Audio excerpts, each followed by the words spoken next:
Yeah, and it just keeps getting worse. I can't believe a kid got shot right here in front of your house. Yeah, man. It was terrible, man. Terrible. Yeah. You know, we're losing too many of our kids. Yes, we are, you know, but you know, people have had enough of this. Right. And that's why we're here. Hey, let's do this. Okay. Let's get this meeting started, okay? Okay.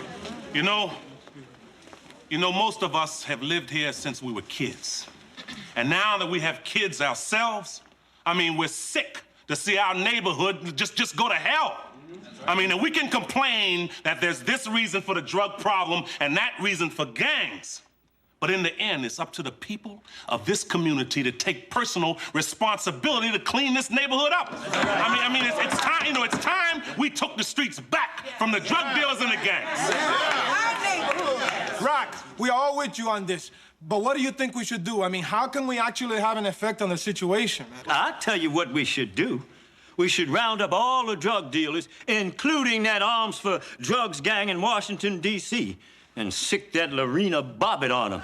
She'll have an effect on the situation. Why don't we see if we can get our councilman in on this? Oh, not that guy. He was just indicted in a kickback scandal. Well, there you go. He's familiar with the criminal mind. Well, look, no matter what, the power's definitely in the city council. I mean, ROC, I read where there was a councilman that got the police to do a sweep of this one neighborhood every night until they had flushed all the drug dealers out. Yeah, but our guy's under indictment. Yeah, and I heard that they're gonna replace him in a special election next month. Well, don't get your hopes up. The front runner is the councilman's assistant, Ray Boyd. He ain't gonna be much better. Man, you know what we need to do? What we need to do is find ourselves a candidate. I mean, she's right, you know what I mean? I mean, a candidate, you know, who speaks our language and understands our concerns, you know? Yeah. I mean, a candidate who isn't gonna get in there and play, you know, politics as usual, you know? I mean, someone who's not afraid to stand up and fight for what he or she believes. Yeah, that's right. I say we nominate ROC. Oh, no. That is a great idea. No. You'd be a terrific councilman, son. Now, Pop, look, I don't know about that. Now, let's wait a minute. Come on, ROC, did you just listen to yourself? You're the perfect person to run. You got all the qualities you just listed. And quite frankly, with all the block meetings you've been holding over the past few years, you doing more than the guys in office right now. Wait. You really think I'd make a good candidate? I sure do, baby. Yeah, ROC, we think you'd make a terrific candidate. You're dynamic, you're strong, you're passionate, demanding, hard-headed, long-winded. All right, Joey. You know it all. You think you're smarter than everybody else? Joey, I would just have to shut up. See, he's a born leader, ain't he? I mean, come on. I mean, do all you people really think I'd make the best candidate? Yes. Yeah. I say run, ROC, run. Run, ROC, run! Run, ROC, run! Run, ROC, run! Okay, wait a minute. Hold it. Okay. All right, I'll do it. I'm gonna run for city council. I mean, what have I got to lose? What have I got to lose? What an inspiring campaign slogan. Why don't you just go with hell? I got nothing else to do. Hey, congratulations, man.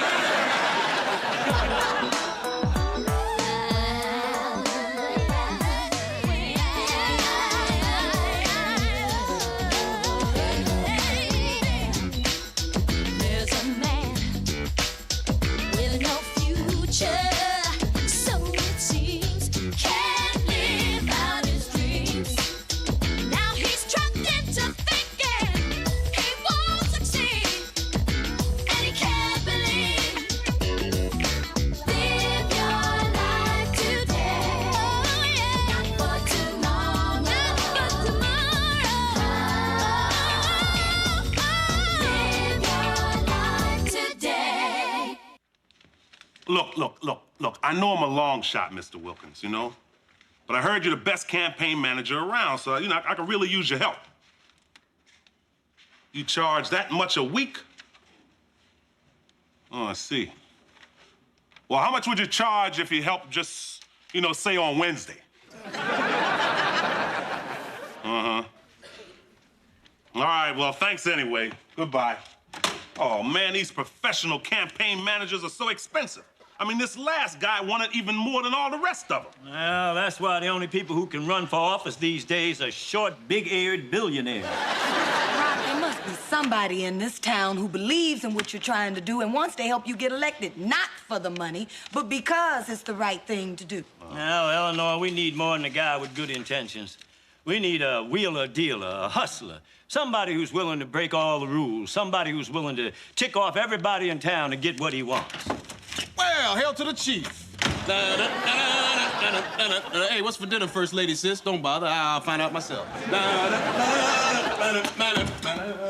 Well, as I was saying, a hustler, somebody who's willing to tick off everybody in town. Pop, I know where you're going with this, and it's starting to tick me off. I don't care what you say, I'm not hiring Joey. No. Oh, Rock, give your brother a chance. Can't you see what he's been going through all these past weeks?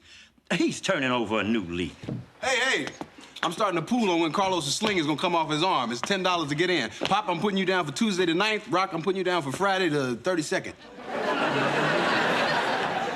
Now, will you listen to him, Pop? Do you think I'm gonna trust him to run my campaign? Run your you want me to run your campaign? No, I don't. That's Pop's idea.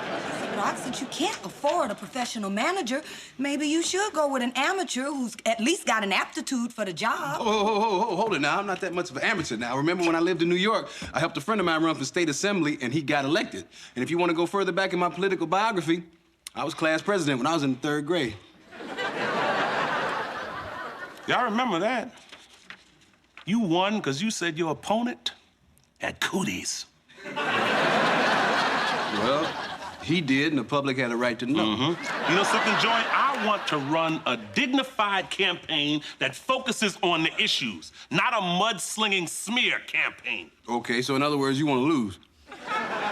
Joey, I mean, do you really understand why I got into this campaign? Yes, I do, Rock, and I care as much as you do. I mean, they killed Terrence in that drive-by shooting last week. We got drug dealers all over the place. What's going on in this community is making me sick. All I'm saying is, Rock, I want to run a winning campaign. All right, okay, you got the job. Thanks, Jack. Appreciate that. All right. Brother-in-law, thank you. Sure, my pleasure, my pleasure. Congratulations, Thank you, son. thank you. Now, let's talk salary. You drinking it? No. See, I'm going to require some remuneration. And some money, too. Now, let's see. I'm getting real tired of this cold weather. You know what? I'd like to see some palm trees and women in bikinis. How about a round-trip ticket to Miami Beach? You done lost your mind. That'll cost me a few $100s. Now, unless my opponent has cooties, wigworm, and everything else, I don't feel you worth a few $100s. All right, I'll make a deal with you, Rock. I'll only take the trip if I get you at least 40% of the vote. And in a crowded race, that's all you need. 40%? You got a deal. Oh, this is so exciting. Oh, it sure is. Well, this is the first. All these years, my two sons are finally getting together to work as a team, and all it took was the total decline of the urban America. Okay, Rock, you ready? Here we go. Your first news conference. Yeah, we're gonna Okay. kick this campaign off right. Okay, right. Joy, look, there's gonna be a lot of photographers here, so I wanna make sure, my first campaign pictures look right. So, so how's my smile? That's sure they've taken me hostage and they're making me do this smile. Come on, try it again. Okay, now you look like a jack-o'-lantern, man. Oh, man, this is stupid. This is stupid. Joey, excuse me for a second. I think I know how to put a beautiful smile on Please. Rock's face.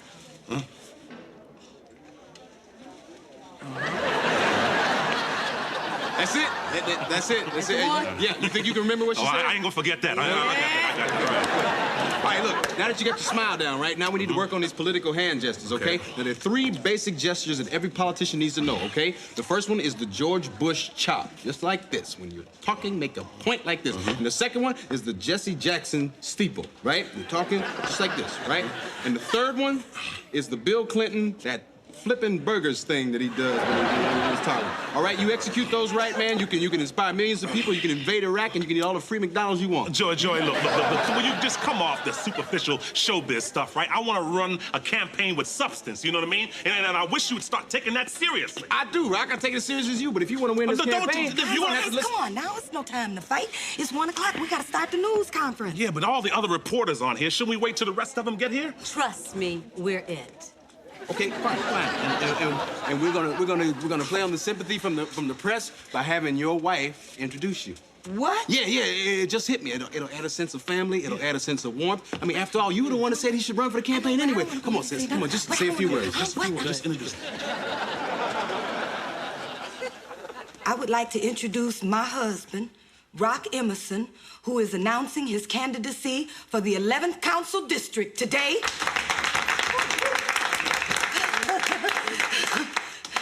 I was the one who first suggested that he run. And I'd like to tell you why. He's loving, he's caring, he's honest, he's responsible, he's hardworking, and he's a wonderful father. And when he sets his mind to something, he doesn't quit until he reaches his goal. Like this one time, Rock got upset because the paper boy kept throwing our paper in the gutter and it would get all dirty and nasty and messy. And so Rock talked to the paper boy and told him to stop doing it, but the boy wouldn't stop doing it. So Rock went and complained to the newspaper and they fired that little boy. But Rock felt so bad, he asked the newspaper to give him his job back, only put him on a different route. Now, I thought, what I'm trying to say is that my husband can solve problems and still be compassionate because he cared about that little boy. And he didn't want that little paper boy to lose his job like that. All right. Ladies and gentlemen, without further ado, Rock Emerson.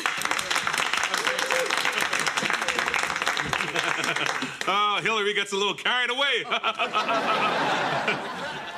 Well, hello. I'm announcing my candidacy for city council of this district. I'm running because I think, some things in this neighborhood should be changed. Number one, we've got to stop crime. And number two, we've got to stop the flow of drugs, in this neighborhood. And number three, we've got to... Excuse me, please. Rock, look. I don't want to say that this is boring, man, but I think I just saw one of the reporters take out a Game Boy. Come on, liven it up. Joey, I'm sticking with the issues. All right, fine. Number three, we should encourage local businesses to return to this area to provide sir, you want to put that Game Boy away? Joey, I think I'm losing him. What should I do? Rock, you got to be more personal in your approach. Listen, why don't you tell him how you felt when Sheila's friend got killed in that drive-by? Oh, okay.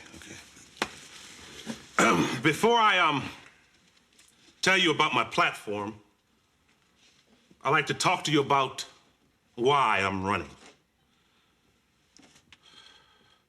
A couple of weeks ago, a 12-year-old boy was gunned down in cold blood on my front steps. Terrence Lambert. And Terrence was a bright kid. He was a good student. He came from a good family. Terrence was killed by a gang member, another kid, over a jacket. Now, Terrence was not the first boy to die in our neighborhood, and the tragedy is he won't be the last. Because these dealers and these gangs are either shooting each other or killing themselves with drugs. Now, we can't wait for someone else to fix this. We've got to fix it ourselves. Yes. That's why I'm here. I want to ask you if you would help me to make this neighborhood a place where we can raise our children. Yes. Mr. Emerson, Yes. Mr. Boyd is a seasoned politician. You, on the other hand, are a novice. Now, do you really think you can do a better job in office than he can? Then Mr. Ray Boyd? Yeah, I can do a better job than nothing. Hell yes. And I've got a detailed 10-point program I'd like to tell you about right now. Number one, we're gonna... Ladies and gentlemen, that's all the time we have right now. Mr. Emerson has a very full slate of appearances. Thank you very much. Thank you. Yeah, I'm sorry, but that's all we can do today. Thank you very much. Joey, Why'd you do that? Rock, never get into specifics with these press people. You give them specifics, they'll use them against you and pick you apart. What are you talking about? Look, Reagan and Bush both stayed so vague it took people 12 years to figure out what the hell they were talking about. By then, it was too late. Michael Dukakis, on the other hand, was very specific. Need I say more? He's got a point there, Rob. Okay, but if you would just stop, focusing on this, this image thing. All right, Rock. I'll stop focusing on the superficial aspects of your campaign and focus on the substance of the campaign. Well, finally, thank you. Just one more thing, okay? Look, when you finish your speech and the crowd starts to applaud, don't do that little happy kick, all right? Well, Joey, that's not my happy kick. I'll show you my happy kick. Make a little talk here. Ladies, listen. This is a political campaign we're running here, okay? So we gotta use our assets, all right? And now if there's a guy on the line and he wants to give less than $10, give him the sexiest voice you got, ask him for 10 more. And if it's a woman, I'll take the call, all right? We're doing it. Yeah, you look good. All right. What's going on here? I've turned the place into kind of a political headquarters. It's kind of like a campaign war room now. A war room, huh? Mm-hmm. Well, I guess you sent all the men to the front lines. I got it. Nope. Keep doing what y'all doing. I got it. Fellas, just in time. Please, come in. What do you want? Damn, Joey. I was wondering why there wasn't nothing but ugly women in town. You got all the pretty women in here. Oh, do I? I didn't even notice. To me, they're just dedicated volunteers. I see. You're using your position as campaign manager to surround yourself with other beautiful women, eh? Yeah, I think that's a good idea. So who am I working with? Make sure she's not too tall. Carlos is not too tall. Y'all gonna be handing out flyers. Here you go. What? Yeah, it's a match made in heaven. Joey, man, come on. Hold on there, Joey. You're perfect together. Match made in heaven. Joey, I got a bad Yeah, I know you got a bad thing. All right. If we can get these pamphlets all over the senior citizens' home, I think we can get Rock a lot of support. Now, he's our kind of candidate. He believes in the family strength and old-fashioned morality. See, unlike Senator Bob Packwood, you could read Rock's diary aloud to the grandchildren. All right, ladies, here's the game plan. Wherever you see a Boyd for Council poster, all right, I want you to either paste one of Rock's posters over it, or I want you to draw a funny mustache on Ray Boyd. Joey, this isn't graffiti, is it? Now, I'm no tagger. I don't want to deface the neighborhood. No, it's not graffiti, Sheila. This is democracy. Come on, let's draw mustaches for democracy. There you go. So, can we count on your vote, Miss Taylor? Great. You have a wonderful voice. Would you mind answering a few questions for our survey? Would you support a ban on handguns? Very good. Next question. What you doing Friday night? Thank you very much for your support. Thank you. Yes, bye-bye. Sly, this is a political campaign, not Sly's party line. Hey, everybody! How did it go with the Latinos Voters Committee? Well, Terrific, man. They threw a lot of tough questions at him, pero he was right there with all the answers. I think we got an awful lot of votes because at the end they were all shouting, Adelante, Rock, Adelante, Rock. yeah, it really went well, But all that talking, I've worked up an appetite, so I'm gonna go make me a sandwich. Hey, don't eat anything too fat in there, say. I want you to keep your weight down for this campaign. I don't want you to outgrow that size 48 suit. Ha! Can I help you? Assalamu alaikum, my sister. Oh, yes. Is this the campaign to elect Brother Emerson? Yes, it is. My name is Malik Rahman. We're here with the Nation of Islam. We're watching your campaign, and we like what you're saying. We want to get involved. Oh, well, that's wonderful. We certainly could use your help. Do you have any campaign literature we could distribute? Yes, we do. Thank you, Joey. Now, let me ask you, how would you feel about having Rock address a meeting at your temple? It's a fine idea, sister. I'll get back to you with some dates. Oh, thank you. Assalamu alaikum. Wa alaikum salam. Thank you. Oh, this is wonderful. Oh, that's good news. Did you hear that? Rock! Yeah. A representative from the Nation of Islam was just here. They want to support you, they want to pass out literature, and they want you to come speak at their temple. Well, that's great. Hey, this campaign's really starting to take off. It sure is. I just got off the phone with the Baltimore Sun. This past week, your ratings in the polls have gone up from 8% to 21%. Oh, Rob. You doing so good, son, no one else wants to enter the race. It's just you and Ray Boyd. Well, if it's just between me and Ray Boyd, I'm gonna kick Ray Boyd's do nothing but. That's right, Rock. It sure is good to hear Rock say that about somebody else for a change. Excuse me, Mr. Emerson. This man wants to help with your campaign. He says he knows my father. Yeah, he knows your father. You come with me, Sheila.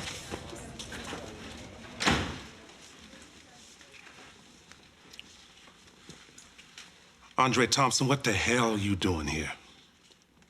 Well, trash man, the last time you saw me, something bad happened to me.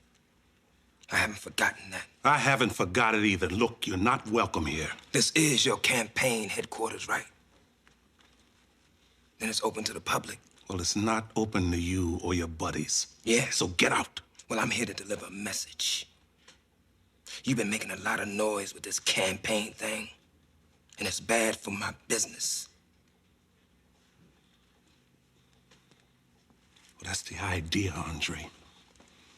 We want you and all your buddy drug dealers to get out of this neighborhood. Yeah.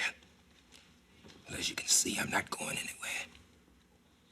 So I suggest you stop this little sideshow of yours and go back to collecting garbage. You better get out of the race. Trash man.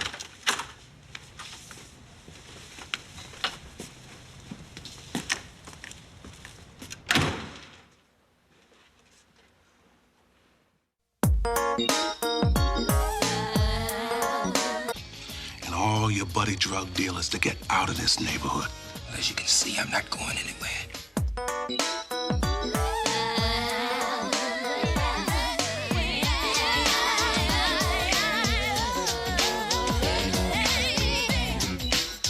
There's a man with no future, so it seems, can't live out his dreams.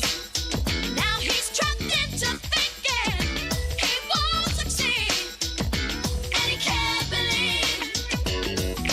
Live your life today. Oh yeah, not for tomorrow. Not for tomorrow. Live your life today. That was Andre Thompson. That was the drug dealer my father shot. Yes, sweetie, that was him. Everybody kept telling me my father had his reasons. I guess now I understand what they were. Rock, Andre sounded like he meant business. What are you gonna do? What am I going to do? I'm going to campaign harder than ever. I'm not going to let a low-life drug dealer drive me out of this election. I'm in this race, and I'm running to win. All right, go, Rock. Let's do this. Come on, let's do this. Oh, yeah, let's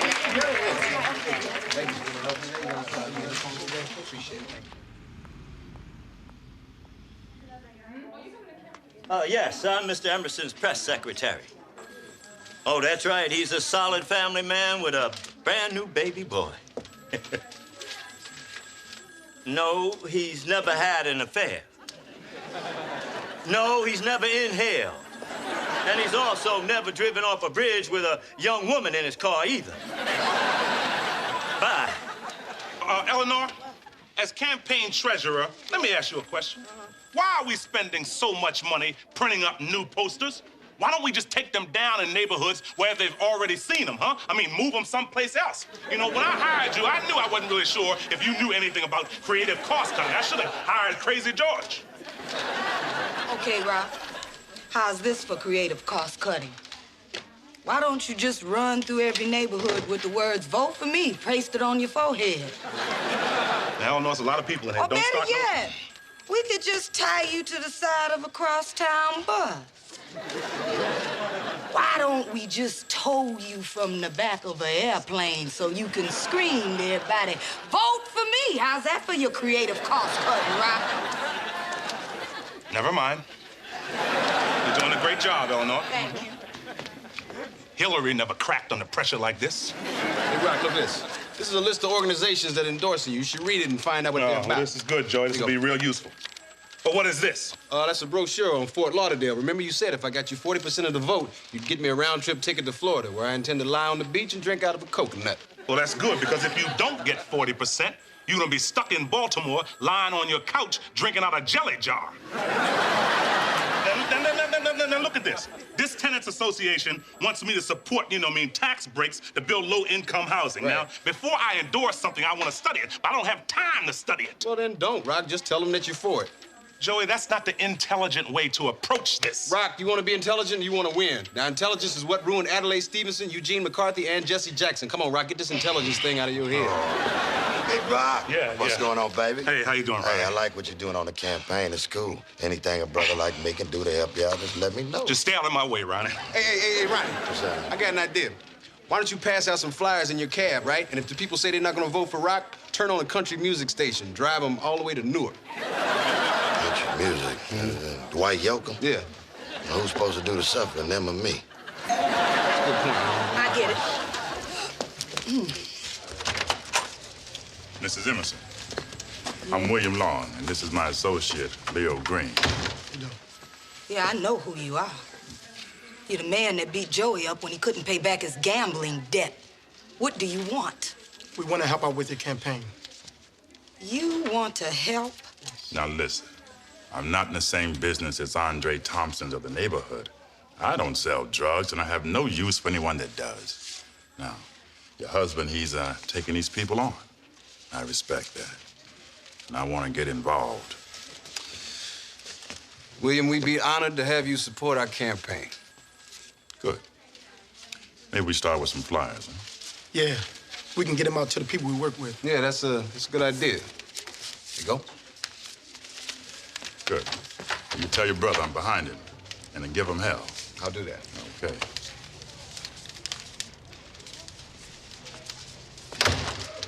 Joey, you want that man involved in our campaign? The last time you saw him, he beat the living daylights out of you. Yes, he did, and that's why I want to keep his hands busy passing out them damn flyers.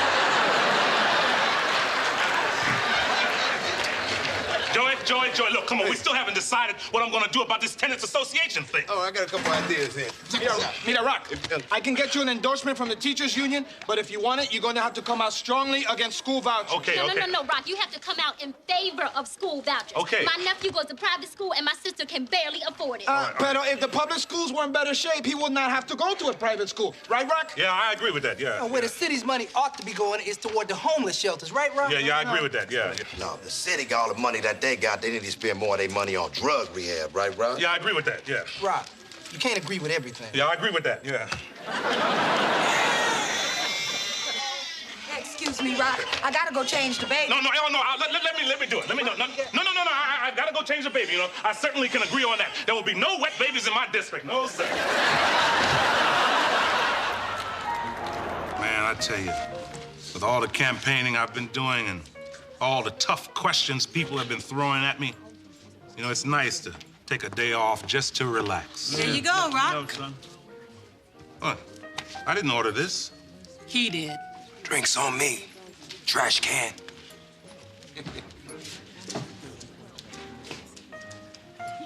You know, I'd like to take that cane Come and on, just... let it go, Pop. Let it go. Oh, hello. How are you? Good seeing you again. Hello, my name is Ray Boyd. Vote for me. Ray Boyd, what the hell is he doing here? He's not supposed to be coming over here. Ooh, and look, Boyd is standing upright. Somebody must have lent him a spine.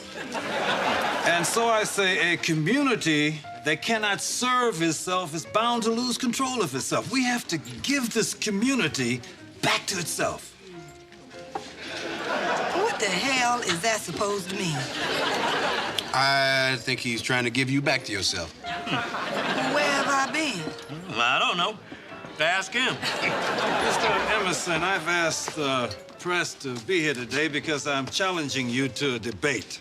Radio station WZKW next Saturday. How about it? Well, I guess... Excuse me. Sure. Excuse us, please. Come on, Rock. All right, look, Rock. This is a great opportunity here, so long as you take the offensive, all right? You should enthusiastically agree to debate with Ray Boyd, then you can blast him for doing nothing about crime and nothing about drugs. You should say that drug dealers like Andre Thompson want you out of the race because they know they won't have any problems with that Ray Boyd. Okay, All right, break. So are you going to debate me or not? Yeah, okay, I'll debate you, yeah. Good, I'm looking forward to it. Rock, what's the matter with you? You could have nailed him to the wall. Why are you pulling your punches? Well, look, Joey, right now, I don't feel like nailing anybody, okay? All right. What's... Rock, honey, What is going on with you? Eleanor, when Andre Thompson walked into the house with Sheila yesterday, I just realized how vulnerable she is and how vulnerable our baby is. In the past, when I went up against Andre, our situation was different. But we have a baby and Sheila to think of now. Eleanor, I got into this race, to try to make this neighborhood a decent place to raise our kids, but now I'm wondering whether this campaign is just putting them in danger. Look, baby, I'm worried too. But I don't think we have much of a choice. If we don't try and do something now, we're always gonna be in danger. That's why everybody's behind you. That's just the other thing. That's what I'm talking about. Everybody's counting on me to do something. But even if I get elected, how can I solve everybody's problem, huh? I mean, every day in this campaign, people are coming at me with serious problems that I don't have the answers to. I just never imagined it would be this hard. Hey, Rock, there's somebody here who has a question for you about removing graffiti. Okay, yeah. See, here's another problem I don't have an answer to, so I'm just gonna stand there and nod my head and say, yeah, I agree with that, I agree with that, I agree with that, yeah. Oh, Joey. Rock is in a bad way. He's worried about that darn Andre, and he's afraid he's not gonna be able to handle this job. Oh, man, it's no good. Look. All right, I'm gonna do something about this. I'm telling you, they gotta pay these boys some money, man. What's this all about, Joey? Andre, we'd like to have a word with you. I think you know everybody here. I know you boys are not here selling Girl Scout cookies. Andre, you really shouldn't be trying to tell jokes. Because you ain't no funny man. William Long, I ain't got no beef with you, man. So won't you stay out of this? No. You sell drugs to babies, and I don't like that. Now, I'm down with the Emerson campaign. You mess with Rock, you mess with me and all my people. You also messing with me. You know you don't want no parts of that. Let me tell you something right now, Dre. Something finna change in this community right now, whether you like it or not. You know what I'm saying? Don't ever step to me like that, Ronnie. Hold on, Mr. Paxton. You, man. Let's not get violent amongst ourselves. My brother, you need to understand that the Nation of Islam completely supports Brother Emerson's campaign. And we're as determined as Brother Paxton and Brother Long. With the help of Allah, we will get the drugs out of this neighborhood. Beginning to get the point, Andre? Now, get this straight, Andre. People here represent every segment of the community. We want you to stop making threats against Rock's campaign. Just back off. Let me explain something to you, Joey. I'm a businessman, you understand? And I don't like when people cut into my business. Well, maybe it's about time for you to find yourself a new business. Straight like that. Yeah, I hear y'all. Mm-hmm. End of discussion.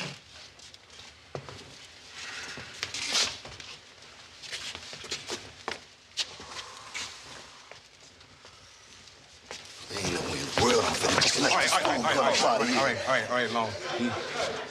He heard us. He heard you. Thanks, bro. All right, look. Rock can't know that we did this, all right? If he finds out we came down here and talked to him, he wouldn't be happy about it, so nobody can tell him. Why not? The only person he'd be mad at is you. And none of us want that, do we? Right? Oh, come on, hey, come on, y'all. Don't do this to me now. Hey, how about y'all lunch? Come on. 6 rib and 2 fish dinners, y'all. Come on.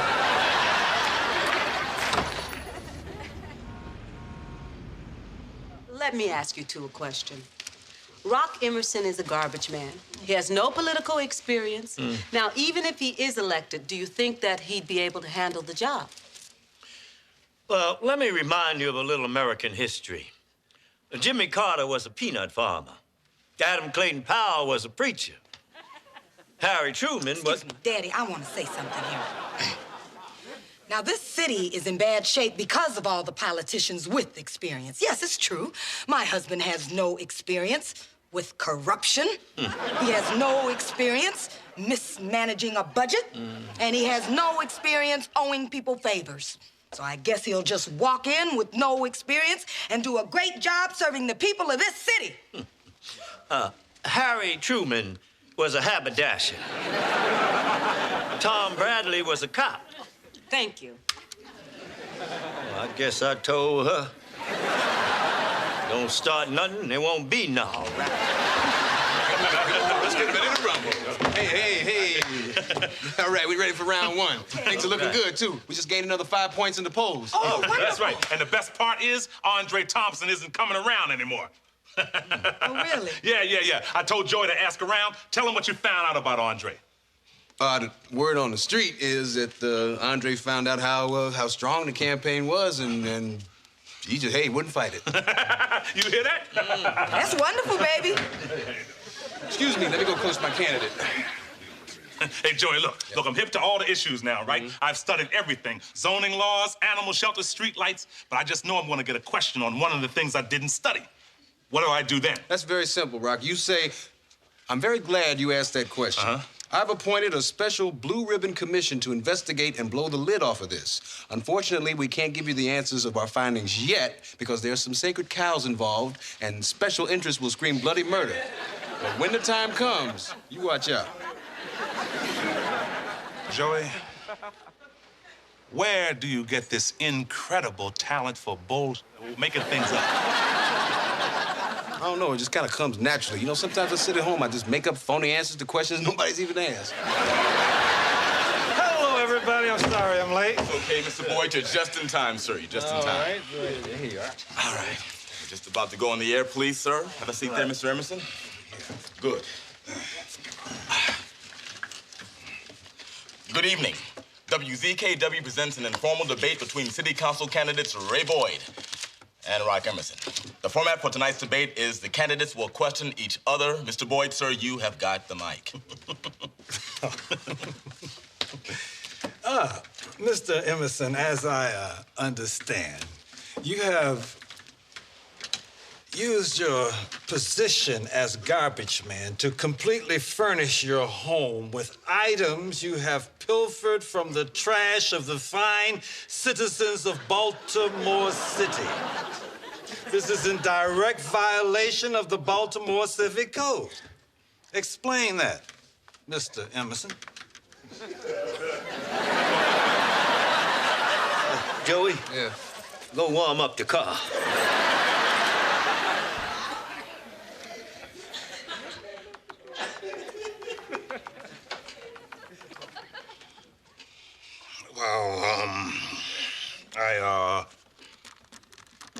Well, you know, what do you call taking from the trash? I call recycling.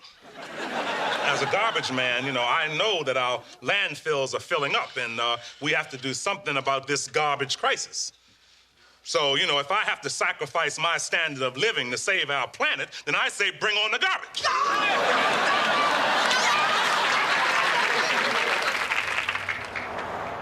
Hot coffee coming through. Hot coffee coming through. Hey, sis, where you want me to put this shrimp? Shrimp? Are you out of your mind? Those are too expensive. Put them back in the shell and take them back to the store. Good news. I was just talking to a reporter, and he said that some of ROC's supporters have formed a block watching committee, and they just forced the crack dealers out of Easterwood Park. Whoa! Hey, Pop, that's great. Hey, this campaign is really starting to make things happen. Hey, the first returns are coming in. Sit down. The early returns from the 11th Council District race are in with 1% reporting. Boyd leads with 62%. Challenger ROC Emerson has 35%. It's still too Hey, all right. It's still early, y'all. We're gonna win this. Right? Still early.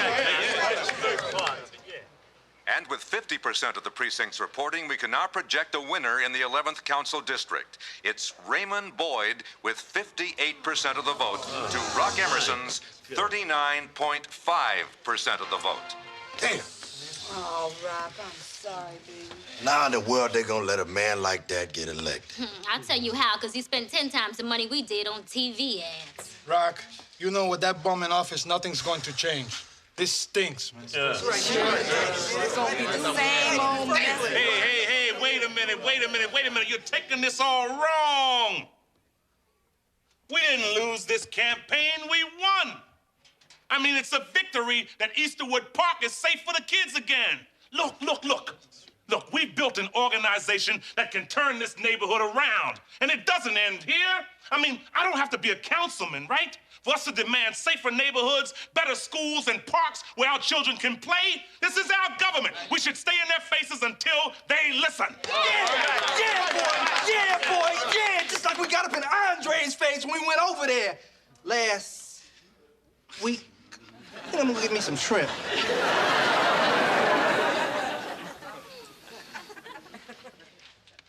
What is he talking about? Who got in Andre's face?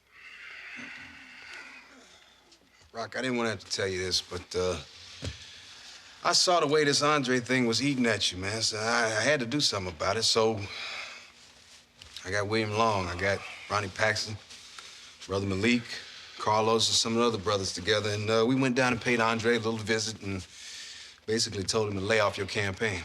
So you did that, huh? Look, before you get all mad and start going off here, let me point this out. Sly drove the van.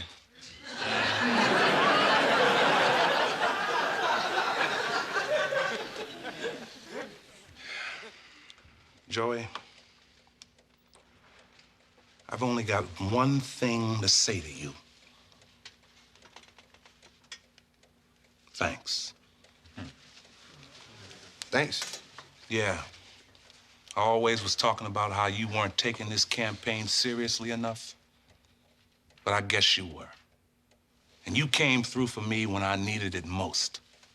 And you know what? I owe you. All right. That's how he's gonna drink myself. Yeah. Well, Rock, listen. Don't worry about it, all right? Because that trip to Spain, that'll be payment enough. No, it was Florida. Oh, yeah, okay, Florida.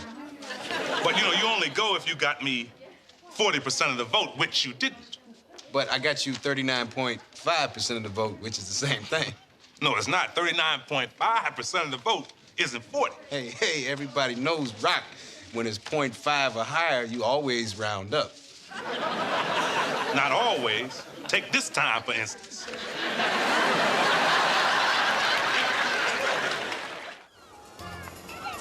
You know, Joey, this is beautiful, Jag. I'm glad we decided to do this together. Rock, everybody knows you round 39.5 to 40%. Hey, where should we go next, Joey? You want to go to Spain again? How about Madagascar?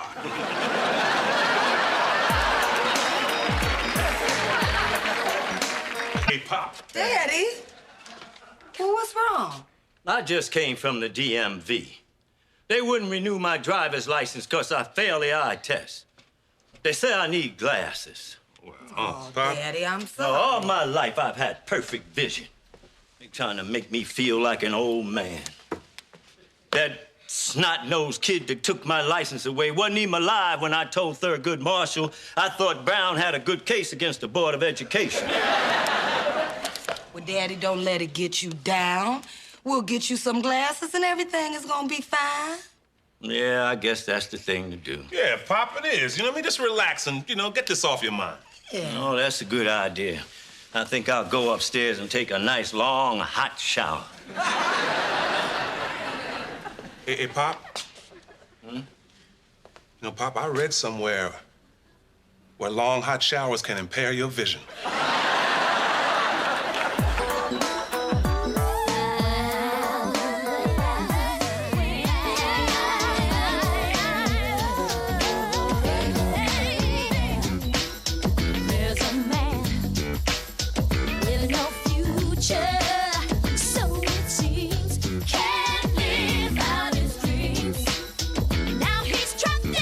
Thinking he won't succeed, and he can't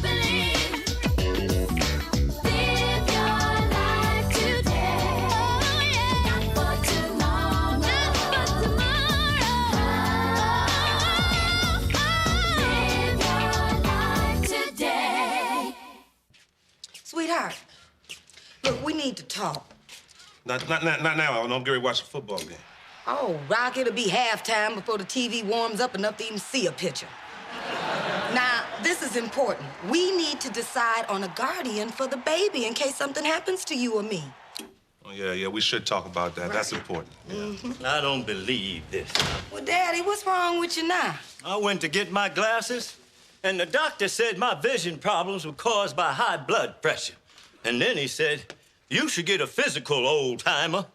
The little doofus wasn't even alive when I marched in Chicago with Bobby Seale. Pop, you never marched in Chicago. Oh, don't interrupt your father. So I got the physical. And they said I also have gout and some hearing loss, which is common among the elderly. Oh, Daddy. Well, maybe I should just accept it. I am getting on in years. You know I'm the only one of my friends who doesn't have any artificial parts. Well, come on, Pop. Don't let what the doctors say get to you. You know, you're as strong and as sharp as you were 20 years ago. That's right.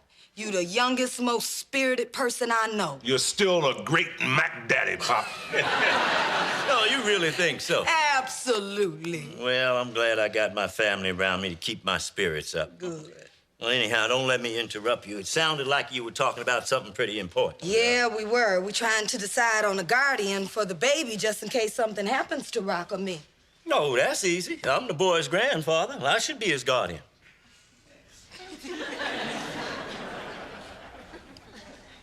Well, why shouldn't I be? Well, Pop, it's, well, Eleanor, you explain it to her. Well, Daddy, all Rock is trying to say is just that, Why don't you just say it? You want someone younger. See, Pop, I told you, your mind is sharp as ever. Sure, for an elderly gentleman. Now, if you'll excuse me, I'm going to stare down the Grim Reaper and have me a cheeseburger. Hey, Pop, how's my old man doing? Watch your mouth. What'd I say? How you doing, Joy? All right. Hey, listen, my phone jack in my apartment is broken, and being a landlord, you should know that every apartment has to have at least one working phone jack. It's the law. Don't worry about it, Jack. I'll fix it. All right, thanks, Jay. All right, Jack. All right. You know, it's kind of fun being your tenant. I'm gonna go back to my apartment and find some more broken stuff that the law requires you to fix. Rock, baby, I hate to say it, but there is one person who stands out as the obvious choice to be the baby's guardian. No, Eleanor, no. Not him, no. Rock, he's young, he's family. He's unemployed. He's irresponsible, he's selfish, he's a deadbeat, and believe me, Eleanor, my list is a lot longer than yours. Is that you, Rock? Yeah, open up, Joe. All right. Man, I'm at the door. Hey, come on. Hey, you wipe your feet? No, I forgot. Lie down. Come on in. Hey, man, hurry up and fix this phone jack. How you expect my women friends to get in touch with me? Joey, why does it always have to be women? Why can't you settle down with one woman? When are you gonna grow up? Rock, when I get ready to settle down, I'll settle down. You know, see, Joey, you know something? You shut up. You're never gonna change. No one will ever be able to count on you for anything. What is wrong? What? Wait a minute, something else is on your mind. Why don't you just go ahead and say it? Well, I'll tell you what's on my mind, Joey. Eleanor and I have to pick a guardian for the baby in case something happens to us, and you would be the obvious choice, you know? But you're too unreliable. So we picked a list of people we trust to do the job, and you're not on it. Wait a minute, hold it. Y'all not gonna even consider me for this? Rock, this is my nephew we're talking about. I love him. Now, if something would have happened to you and Eleanor, I could step in. I'd be responsible. I could take care of little Shaka. We named him Marcus. Really? Where was I? You were probably at the track. Listen, let me prove to you that I can do this, all right? Why don't you let me keep the baby for a night? What? Yeah, no, listen, you and Eleanor haven't been out in months, right? Why don't you get together, go out, have a nice time, and let me babysit? Joey, you out of your... No, wait, Rock, come on. This is important to me, all right? I want to prove to you that I can do this. Well, we'll see. You know, I'll have to talk to Eleanor first. All right, good. Then see if that happens, then I can start taking Marcus for strolls in the park. Oh, yeah? You really want to do that? Oh, you know it. Guy like me, good-looking guy, son of the great Mac Daddy, pushing a baby stroller in the park. Women to be on me like flies, I like bees to honey, boy. Oh, Eleanor, this is nice. Joey's not here, right? Sheila's away visiting her aunt in L.A., you know what I mean? The baby's asleep. Now we can have a nice, relaxing dinner. Just you, me, and Pop, just like in the old days. You know, I think I'll get me one of these African walking canes. The kind with all those carvings in them. As long as I'm entering into my twilight years, I want to hobble around in style. No, come on, Pop. You're not gonna be hobbling. Oh, not yet. But pretty soon. Yeah. I'm just an old man buying a cane. That's what it all comes down to in the end. Could be my last purchase. I should get it on credit. Daddy, now look. You got some medical things to take care of, but basically you're in good health. Now, please, don't go overboard. Yeah, maybe you're right, Eleanor. She is right, Pop. Come on, just sit down and relax. Let's have a nice dinner like we used to in the old days. The old days. Yeah, yesterday when I was young, taste of life was sweet. Now the days grow short. Daddy, will you please cut it out? Well, I'm just facing facts. Now, every day I'm getting older. And I'm already a burden to you, and pretty soon I'll be a bigger burden. Oh, Pop, no one ever said you were a burden. Oh, no? Then why are you timing my showers? Now, my eyes may be going, but I can still make out a large hulking figure standing outside the bathroom with a stopwatch. Well, I just did that because, And I know you don't like me turning up the thermostat at night. Now, you think you fooled me when you put up that out-of-order sign? All right, if you want to bring it up, yeah, sure. I think you could cut back on some things, Pop, you know what I mean? I mean, we have a baby now, you know, we need to save money. Well, I've been thinking, too. There is a way I could save you a whole lot of money. I could move into the senior citizens' home. Oh, Daddy, that's ridiculous. Well, you'd save a bundle of money. You wouldn't have to feed me, and you won't have to pay my hot water bills. Well, who cares about that? We just want to have you around. Right, Rock?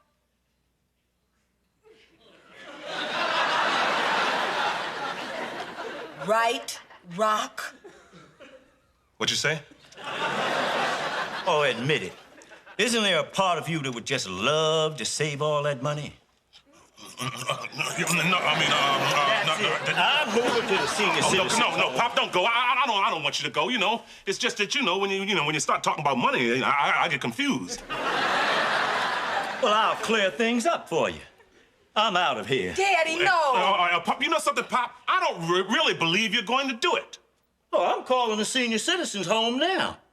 Well, then, okay, Pop, I'm calling your bluff. If you want to go to a home, and you go right ahead. Well, I'll show you who's bluffing. Daddy Emerson, now you stop this right now. Eleanor, he's not calling a senior citizen's home. Right now, he's listening to a recording that says, at the tone, the time will be... Hello? Can I have the admissions office, please? The admissions office. You can tell he rehearses this. Mr. Williams? Yeah, Andrew Emerson. We talked earlier about me maybe moving in there. Well, I'm doing it. Oh, great. Yeah, I'll see you tomorrow. If you don't mind, I'd like a ride over there.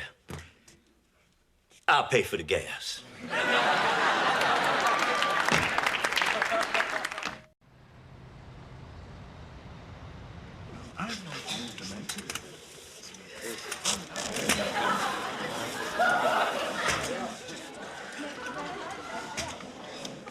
Well, here you are, Pop. Do you like it? Oh, yes, I do. No, you don't, Pop. Come on, look, you had your fun. Come on, let's go home. Rock, you better be going. You'll be late for work. All right, Pop. When you get tired of playing this game, give me a call. No, I won't. Just do me a favor. From the money you save on my showers, buy Marcus a lollipop for me. Tell him it's from his old granddad, the one in the old folks' home. All right, Bob.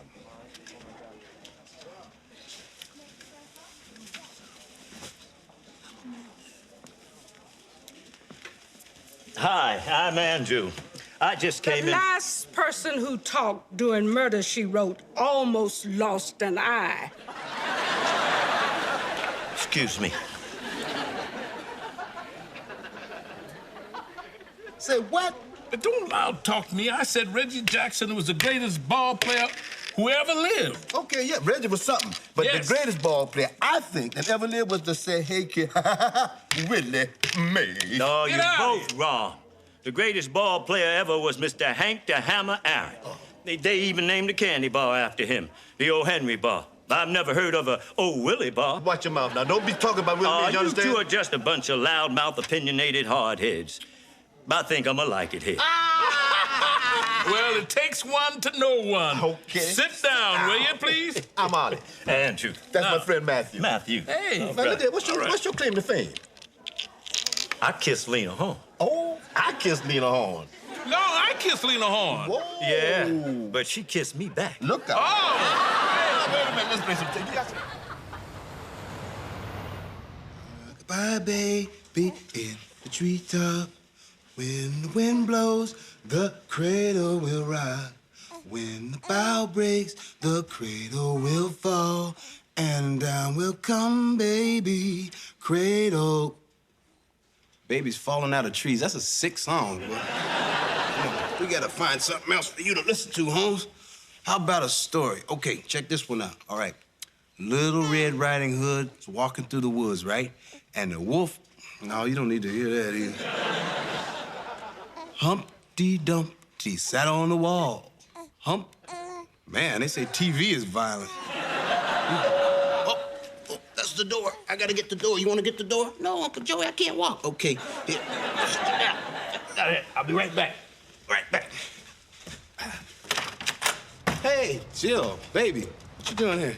Well, Joey, I'm on my way to a party over Tommy Saunders' house. His band will be there, and the guys from Kenny Brown's band will be there. Baby, people are going to be jamming all night. Oh, man, I could get with that, too. Bro. I could take my trumpet over there and blow them punks back to music school, Yes, too. you could. I can't, I'm busy. Woo!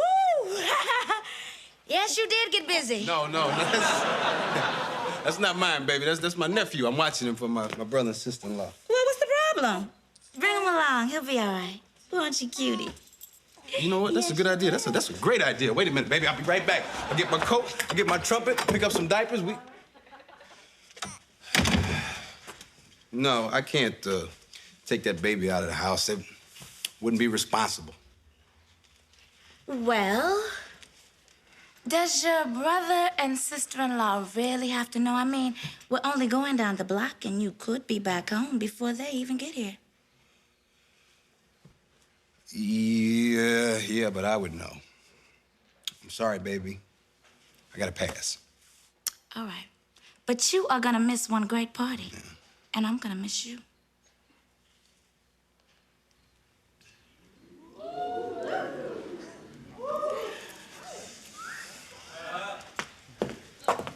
Good night, Joey.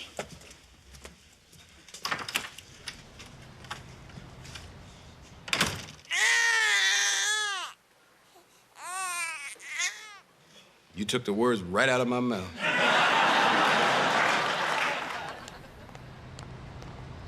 And so Eleanor was pushing and pushing, right? Yeah, right. Look, but little Marcus didn't want to come out, right? So the doctor, he didn't know what to do. So I stepped in. I said, son, this is your father. Get out of there.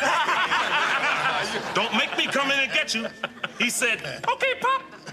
Jumped right out into my hands. Oh, you just like that? Yeah, he did, I'm telling you. I'm not kidding, but I got to tell you, when the head was born, it was big, just like Rock. And I thought that was gonna kill me. But honey, after the head was born, everything else was easy. I was home free. You know what I'm saying, girlfriend? And speaking of babies, let me go check on this big one over here. Hey, baby. Oh, Yeah, I know. 3 generations of Emersons living under the same roof. You're a lucky man, Rock. Ain't nobody asked you nothing Oh, about okay. Yeah, Eleanor, I guess with Pop gone, we're missing a generation, huh? I know. I sure miss him. Yeah, I miss him too, baby. Rock, Eleanor. Oh, Jill, hey. Uh-huh. Well, he didn't go for it. What? I mean, did you give him the whole story and everything? Yeah, and you laid that kiss on him, right? I told him the story. I gave him the kiss. But Joey would not leave that baby. Rock. Good Lord, he passed. Yes, he did. Good for him. Okay, now I do believe the two of you owe me dinner. Yes, dear. Have a seat. Dinner. Handle it, Rock. Oh, yeah, dinner. Here you go. Yes, darling. Buddy. Okay, here you go. Come on. More pretzels over here. Man, that Rock. Now, see, getting mad at me for spending his money is one thing, but doing this to you, Pop, now, this is tired. And the next time I see that knucklehead, I'm gonna tell him about himself. I'm gonna tell him he's a tightwad, he's a penny pincher, and he's selfish. He needs to take a good look at his... Hey, Pop. Hey. Rock, just the man I want to see. Where's my rent money, Joey? Rock looking good. Pop, I'll talk to you later, all right? Look, Pop. I came here to ask you to come home. Well, Rock, you don't have to say that. I know this is an important time in your life. You're starting your family now, and you don't need an old man in the way. Oh, Pop, how many times do I have to tell you you're not in the way, Pop? Rock, what happens when the day comes that I need someone to feed me and to dress me? Now, I don't want you to have to deal with that, and I don't want you seeing me like that. Now, I've always been an independent person, and that's the way I want you to remember me. Listen, Pop, if I'm starting a family, I'm gonna need you more than ever, Pop. I want my son to learn from you, Pop. I mean, you've seen things, you know, that Marcus should know about. I want you to tell him about the struggle black people have gone through in this country. I want you to tell him about your stories, you know, about the civil rights movement. At least the ones that are true. I want you to teach him the same values you taught me, Pop. Oh, come on, Pop, please. Come home. Well, I do like telling my stories. But if the time ever comes when you have to take... Pop, listen, when I was a kid, you were always there for me. And I'm gonna be there for you, Pop. Well, you are a good son. I know, Pop. So let's pack up and get out of here. Now, hold on, not so fast. You know, here, when I take long showers, nobody complains. Okay, Pop, you know, I won't time your showers at home. No, that's not the only thing. They keep the heat up here, and it gets nice and toasty at night. Okay, Pop, you can turn the thermostat up at night if you like at home, okay? And when I feel like eating in my room, they serve me there, and they pick up the dishes when I'm done. Is there anybody here who knows any stories about the civil rights movement? That's okay if we can forget about the butler services. I'll come home anyway. Hold on a minute. Son, would you bring my bags, please? You mean you already packed? Well, when you called and said you were coming to visit, I knew you were going to beg me to come home, and that's where I want to be anyway. So you still put me through this whole negotiation? Just another example of my age wisdom, Rock. Oh, I can't wait to tell my grandson this story. Come on, knucklehead. No, Jill, there's no hard feelings, all right? No, hey, the important thing is I passed the test, right? Yeah. No, baby, no hard feelings. You know me, I appreciate a good scam anyway. Listen, but seeing you the other night, though, made me realize how long it's been, you know what I'm saying? So, baby, I was wondering, I'd like for you to come over to my new place and, maybe have a nice romantic dinner together. What do you think? Yeah? Oh, that's great. That's good. Yeah. Yes, tonight, please. Yeah, why don't you come over now? Uh-huh. Yeah. Oh, that would be great, baby. Rawls also. Yes, and it is very important that why, hello there. How are you? I don't believe we met. Where you been keeping your fine self? Well, most of the time I'm home with my sisters. Oh, you mean it's more like you at home? Damn. Listen, would you like to get together and have dinner sometime? Thank you, but no. I don't think that would be appropriate. What, you got a boyfriend or something? Not exactly, but there is someone I'm quite devoted to. Well, baby, it's just dinner. I mean, who says he has to know? He knows every move I make. He's always watching me. Well, you know, you could get a court order to stop him. The brother doesn't all have to fall on you. The sister is a sister. She's a nun. You're a nun? Oh, I am. Hey, please, forgive me. I didn't mean any disrespect, sister. See, when I see an attractive woman, I lose all. Not that you're attractive. Yeah, you are attractive. It's just, forgive me, sister. I know not what I do. Don't worry about it. Oh, and if you do see Mr. Rawls, please give him my card. Sure. I'm working with a number of religious groups to put together an after-school program for inner-city kids. Hey, you gotta be kidding me. Nuns don't kid. My order and some of the other religious groups are trying to put together a benefit concert to raise the funds. Well, now, this is really something here. See, some musician friends and I are trying to do the same thing. We're trying to put a community music school together for kids. We want to kick it off by doing a benefit concert, but like you, we have the same problem. We can't get any big-name acts involved. Well, we don't have any problems there. We've got Queen Latifah and Tony Braxton involved. The thing is, none of us know how to organize and promote a concert. I can do that. Yes, I can do that, sister. We should work together to help these kids. Well, maybe we should. All right. I'm Sister Mary Grace. And I am Brother Joey Emerson. Well, Mr. Emerson, I look forward to working with you. Me too. You have my card. Just give me a call. I will.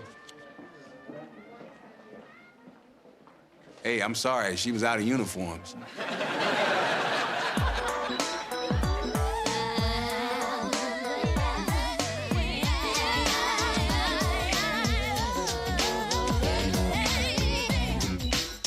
There's a man with no future, so it seems, can't live out his dreams. Now he's trapped into thinking he won't succeed, and he can't believe. Live your life today, oh yeah, not for tomorrow, not for tomorrow. Live your life today. Oh, I'm not bragging on myself, baby, but I'm the one that loves you, and there's no one else. No one else. Joy, what's going on? I know you don't know Whitney Houston, but somebody from her office called. I also got a call from Anita Baker's office. Then Peaches called. Then Herb. And I also got a call from Tony, and Tony. Now, what kind of game are you running? Rock, I told you, I know all these people from New York. I know Whitney, I know Peaches, I know Herb, I know Tony, and I know Tony. I don't know Tony that well, but Rock, I told you, I'm trying to put together a benefit concert to raise money for that music school. Yeah, well, last week you said the concert wasn't coming together and you was ready to give up. I was, but hey, check this out. I met a nun who's connected with all these different religious groups, and they actually have the clout to get these people to do the benefit concert. It's incredible. It's the Nation of Islam, the AME Church, and the Baptist Church involved. Wait a minute, hold on. Let me get this straight. Between the African Methodists, the Nation of Islam, the Catholic Church, and all the Protestant denominations, the most virtuous man they could find to handle this project was you? I am the chosen one. Well, I'll be damned and go to hell.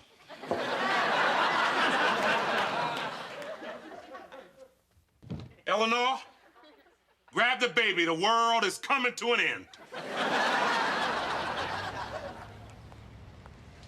Joey, you're kidding yourself if you think this'll work. Look, I can't think of another way to get to Lou Rawls now. His people screen all of his calls. Even a nun had a hard time. Now, I heard he likes kids, okay? So when... There he goes. There he goes. There he goes. There he goes. Go. Oh, my goodness, Lou Rawls, I can't believe it's you. Well, it's the real deal, honey. What's your name? Hendrix, Sheila Hendrix. I'm your biggest fan. I have all your records. Well, which one's your favorite? Well, it's so hard to pick a favorite, but if I had to, I guess it would be the one that has your picture on the cover and your name too, you know.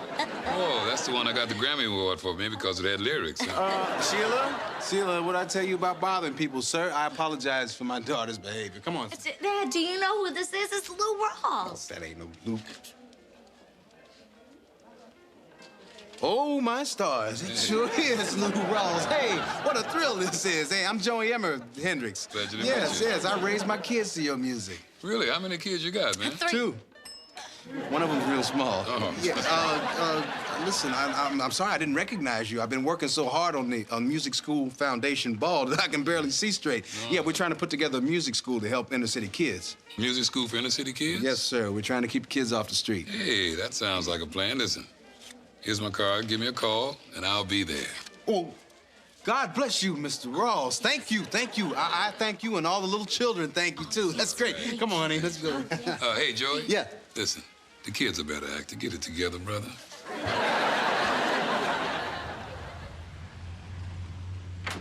Hey, Pop. Sis, I need some money fast. Oh, no, Joey. Are you in debt to some loan shark? No, nothing like that. No, the sound system for tomorrow's concert broke down. I need $500 to repair it. Joey, don't go making these stories up. No, I'll give him this much, Eleanor. It's the most elaborate stunt he's ever tried to pull. Every time I pick up the phone, it's either a nun or Lou Rawls. I even had somebody call me representing the Queen. No. That's Queen Latifah. She's in the show. And it won't be a show unless I get this sound system. And there won't be a sound system unless I can get $500. Joey, will you calm down? Now, we are not going to give you any more money. We've all agreed to it. You are never going to be able to turn your life around if we keep bailing you out. This money is not to bail me out of anything. It's to keep kids off the streets. Now, I've said and done a lot of things to get money in the past. I know that, but y'all got to believe me this time. I'm on the level.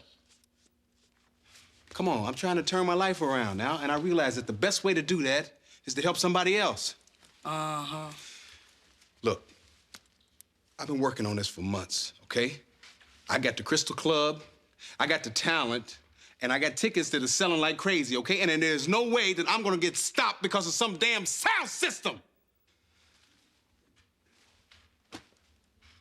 So are you gonna help me or what? All right, fine. See, to you, I'm just gonna always be somebody just trying to run a hustle, huh? I'll find the money somewhere else. Daddy, I hate to say it, but I'm beginning to believe him. Son, hold on. We'll give you the emergency money. It's in the bread box. Thank you. Pop, sis, thank you. Listen, Rock doesn't have to know anything about this because I'll replace the money before he even knows it's missing, all right? Joey, Rock has an emotional tie to money.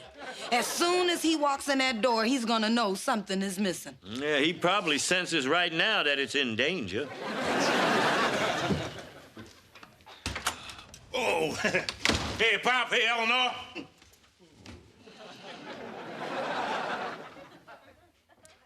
Something's wrong.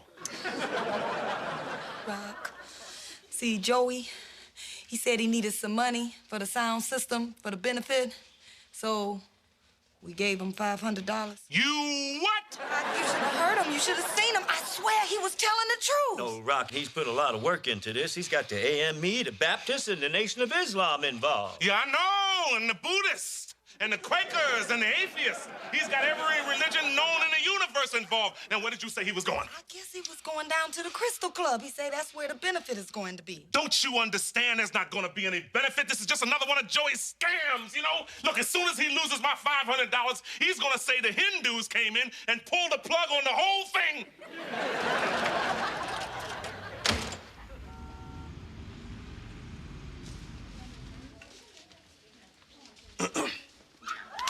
Excuse me. Have you seen Joey Emerson? No, but he should be here soon. I'm kind of waiting on him myself, helping him with the benefit. Did he tell you he wanted you to, help serve drinks or something? No, I'm helping him out with the music. Oh, Lord, I can't believe this. Look, Miss, there's not going to be any music. I've known my brother a lot longer than you have, you know, and I can guarantee you this whole benefit is just a scam. He doesn't know Tony Braxton or Lou Ross, and there's no way Queen Latifah is gonna come in here singing, you know, U-N-I-T-Y. Actually, that's U-N-I-T-Y, and the name is Latifah. You trying to tell me how it go? I know rap music, you know what I mean? And I like my version better. Latifah, got a phone call in your dressing room. Oh, okay. You're Queen Latifah. You're Queen Latifah. That's right.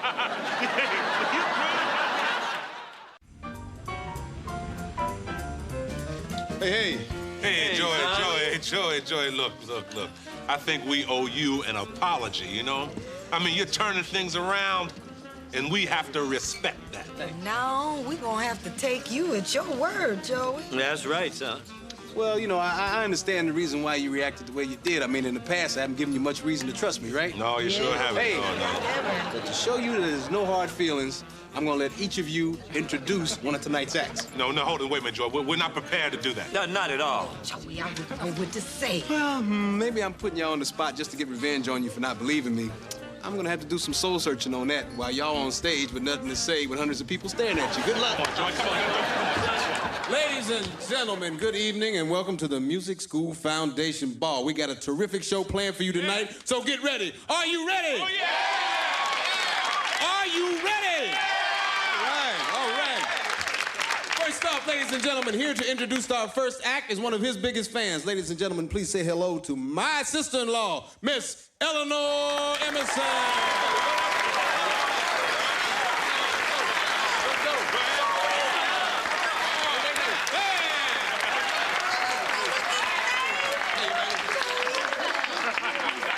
I'm gonna get you for this, Joey. You're gonna have to catch me first. Well, hello. Well, I've loved the music of Lou Ross for years. Okay? Well, there's this one record of his, Ooh, Tobacco Road. Girl, now I played that song so many times I wore it out. I don't know what else to say. Listen, I got to catch a plane. So, will you just say, here's Lou Ross? Here's Lou Ross! Late in the midnight hour, darling, I know you're gonna miss my loving.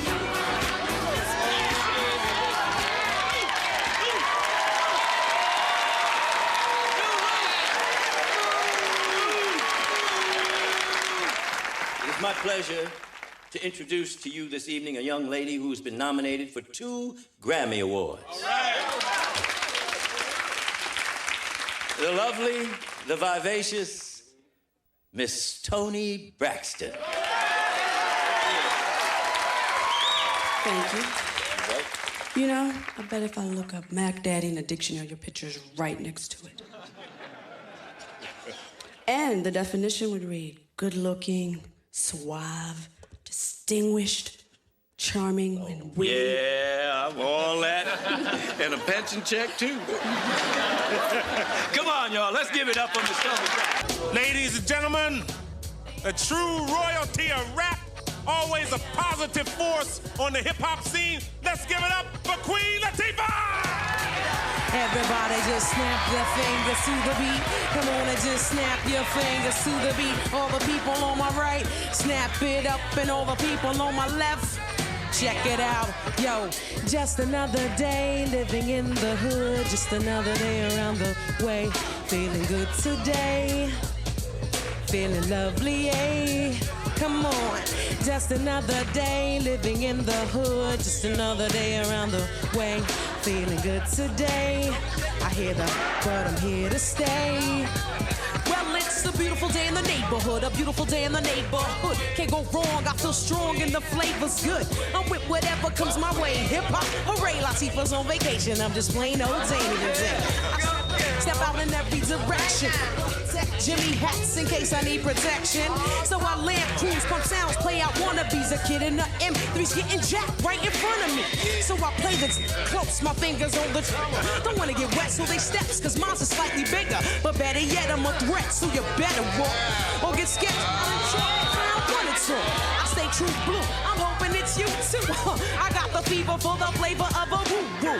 So it's back to the block, time to play. It's just another day around the way. Hey, just another day living in the hood. Just another day around the way. Feeling good today. Feeling lovely, yeah. Just another day living in the hood. Just another day around the way. Feeling good today. Come on, hit the fun, here to stay. Check it out, yo. Time to chill, hit the hill, uptown, let's beat the sights. Shoot some pool, act a fool, cause it's on tonight. I'm doing the knowledge, it's not easy. Watching the cop cup a kid for selling a clip to a DT. But it's home, so I flex, get pressure's off my chest. Slip in a tape, now a judge, should I hit next? Stomach ache, hesitate and take for a bean pie. Get a final call from the brother in the bow tie. I'm where little kids dream and fiend for fun. Lots of laughter, moms, no pops playing with her son.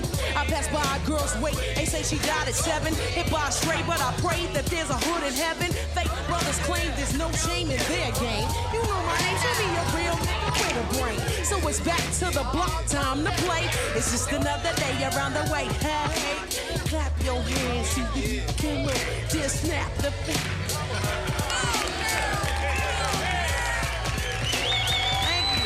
Picture to your chest. Oh, come on, Ellen. No, I'm not going to Florida to relax on the beach. You know, I'm going to a sanitation workers convention. You know, we've got business to conduct. There's going to be seminars and discussion groups all day long. Yeah, and just think, I'll be right there.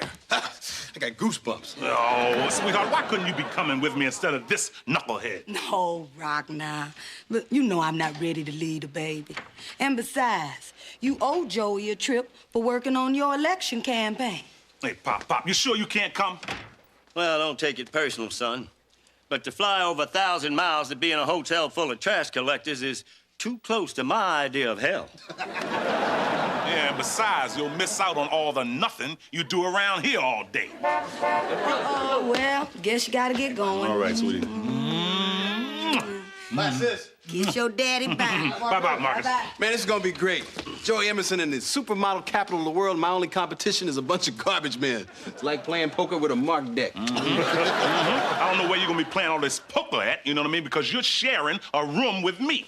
Wait a minute, I don't have room by myself? No, you don't. How am I supposed to entertain supermodels with you snoring, Rock? Wait, this messes up my plan. Hey, I'll give you $20, you sleep in the tub.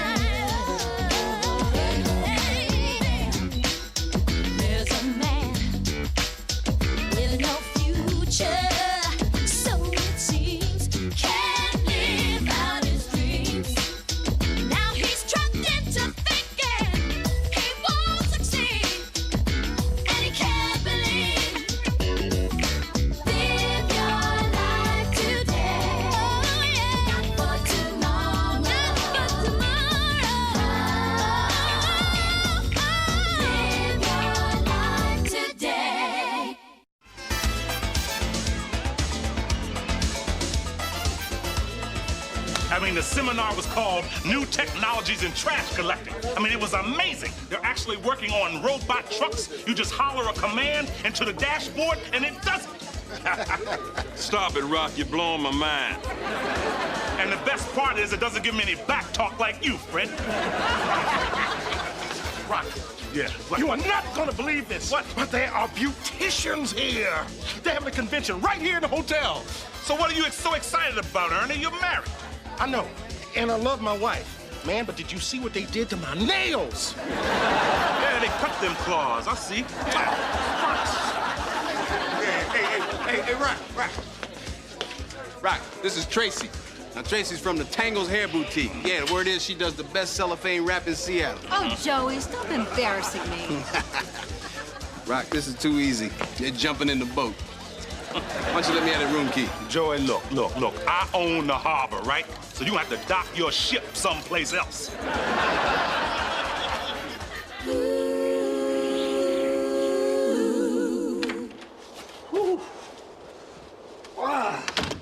Forget it. That car will not start. But it doesn't matter anyway. I heard on the car radio that everything's closed. The whole city is shut down. Uh-oh, I knew I should have hit the grocery store before the storm hit. Great. We can't get to the video store and we can't watch TV because our antenna's broken. What are we gonna do all night? Young lady, have you ever heard of the fine art of conversation? Yeah, but the TV's out. How are we supposed to watch any talk shows? Well, I know what I'd like to do. Let's play the Black Americans of Achievement game. You roll the dice and you never know where they're gonna land. Ira Aldridge, Ida B. Wells, or King Oliver. I love this game. Who would be out in this storm? Ooh, Carolita. Hey, Sheila. Hey, Carolita, what's up? Ooh, girl, I got a problem. My cousin, you know the one I stay with, can't get back from D.C. in a storm, and I ain't got no house keys. So, can I stay in your crib tonight? You mean you have nowhere else to go? Obviously. If I did, would I be here? Well, but you see, there's a problem with you staying here. We don't like you. Daddy, stop it. Oh, Carolita, it's okay. You can go on and spend the night. Sheila, can we see you for a minute over here? Now, Sheila, we told you you couldn't be friends with that little girl anymore. She's the one that got you involved in her shoplifting. But I swear I stopped hanging with her right when that happened. She must really need some place to stay. All right, let's just try to make the best of this situation. Hey, what's wrong with this TV? Did the bald head guy build it himself? The TV's out. We're gonna play this game. Ooh, and afterwards, we'll dance the hokey pokey and then tell ghost stories. Daddy! Where are you going? To get some duct tape and some electrical cord. If we bundle her up real tight, I think she'll fit under the couch. Yeah, baby. Yeah, I'm tired. I'm just gonna lay here and watch some TV for a while. Yeah, look, now that Carolita's there, just make sure you hide the valuables. Yeah. I love you too, sweetheart. Mm-hmm. What'd you say? Say that again.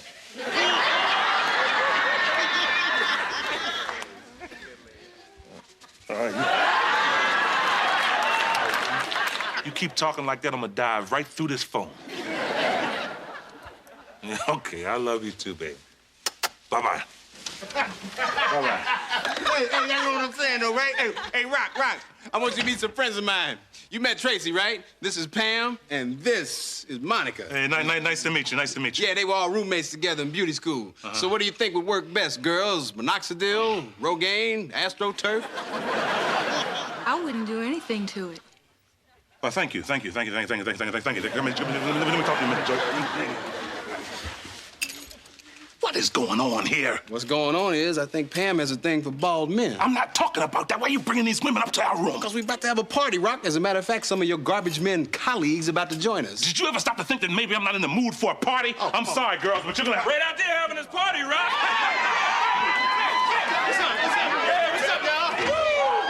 Come on in. Joy. I'm hungry. Well, she's hungry. Hey, Fred, order room service. Where you be? Room service. Hey, anybody else eating anything? All right, let's see what we got on the menu here. Hey, lobster Newburgh, rack of lamb, filet mignon. Yeah, order this page, man. Hello, room service. Do you serve your lamb with mint jelly or apricot chutney? Look. The kitchen's closed. Go get your own chutney, lamb. Just get out of here, everybody. Hey, let's get some music in here. Yeah. Come on, baby. Hey! Joy, look, Joy. I'm going down to the bar and get a beer. When I come back, all these people better be gone. I want to get some sleep. Oh, come on. Hey, Rock, it wouldn't hurt you to party a little bit. Come on, all garbage and no play makes rock. Where you going, cutie? I'm bleeding? Oh, Lord, I hope Eleanor doesn't dust my head for fingerprints.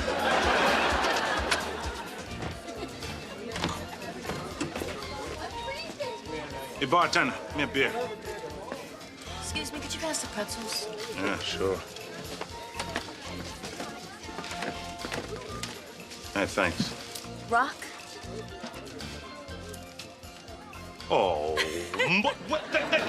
Diana! Oh, whoa! Hey, what you doing here? I'm on vacation. And then you're still living in Philly, right? I mean, that's what your brother told me. Yeah, I still live there. I just came down here to get away for a while. The only problem is this hotel is having a convention, and there are all these obnoxious garbage men everywhere. So what are you doing here?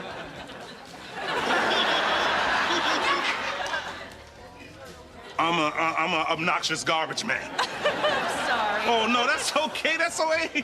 I haven't seen you since you were a kid. How you doing? I'm hanging in there. How you doing? Well, I'm doing good. You know, I'm doing good. Hey, you know, I've been at this job for a while, you know, and I'm married, and I have a baby son. Oh, that's great. You know, I always thought you were going to be a boxer. You were so good. Well, you know, sometimes things don't work out like you like. I used to love to watch you box at the Y. You used to watch me box? Yeah, my brother used to take me to all your matches. I don't know if you knew this, but I had the biggest crush on you. Well, no, you did. I never knew that. No. I thought you were so cool. Well, you know, I was pretty smooth back then, you know. I had this double jab uppercut combination. Used to drop them every time. Well, I remember that. Yeah. Now, can you still do it? Well, wait. You want me to try my moves right here? I mean, right now? Well, I mean, if you still have some moves, you know, unless you're too old and tired. Did you hear that? You want to see me? You want to see my moves? You want me to try my moves out on you right here, right now? Okay, all right. Boom. What do you think? Old and tired. Oh, this is making me hungry. How about dinner? I know this great restaurant right on the beach. Well, it sounds good to me. Good. Okay, let me pay for this. Okay. Here you are. You know what? Whatever happened to your brother Joey? I remember in school he was always goofing off and getting in trouble.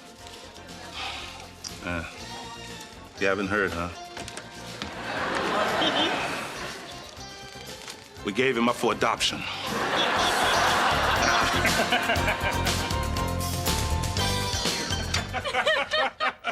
I'm sorry your shirt got wet. Yeah, well, that's what we get for sitting in the front row at SeaWorld. Look, I'll put on a dry shirt and we'll get going, okay? All right.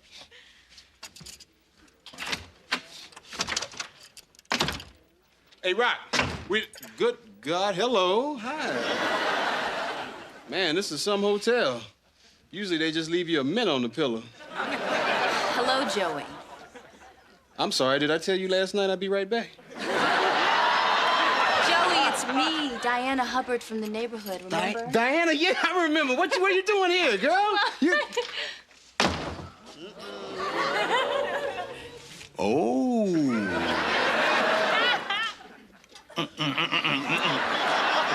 Joy, please, look, we just met each other at the hotel bar. And you were putting on that shirt because? Because a whale splashed me. A whale, huh? Let me speak at you for a minute, Rock. Look, I know you knew it making up these stories, so let me give you a little tip, all right? Keep it real, okay? Now, see, where you said a whale, I would have said a waiter, you know? Joey, get your mind out of the gutter. Rock, you missed all the garbage man sanitation seminars this morning. You been hanging out with Diana all day? Look, we're old friends. We're catching up. You know, it's perfectly innocent. Come on, Diana, let's hit that jazz club. Good to see you, Joey. Yeah, you too, Diana. Rock. I'm losing all respect for you. You acting just like me.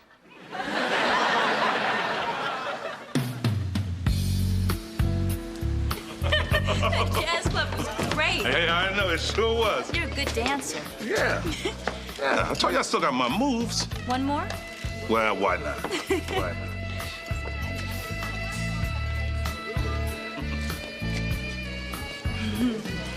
I haven't danced as much since my marriage. You know, Diana, you know, I've been meaning to ask you, you know? Why didn't your husband come along on this trip with you? Well, to be honest with you, we've been sort of having problems lately. Oh. I came down here by myself to sort things out. Uh-huh. Why? Would you rather that he had come along with me? Yeah, I don't have to answer that question, do I?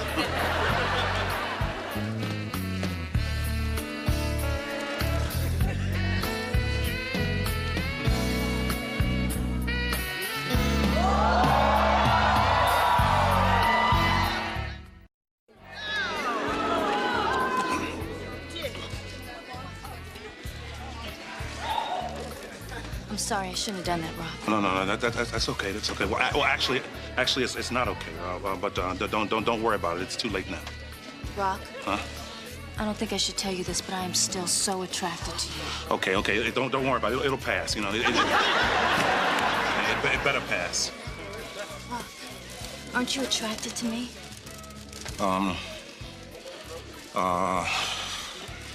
You know, I think we should go to our hotel rooms alone. Yeah, you're right. That's what we should do.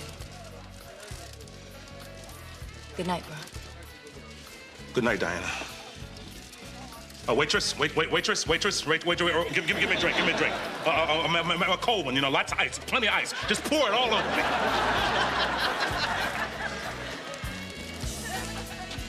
But if you change your mind, you know where to find me.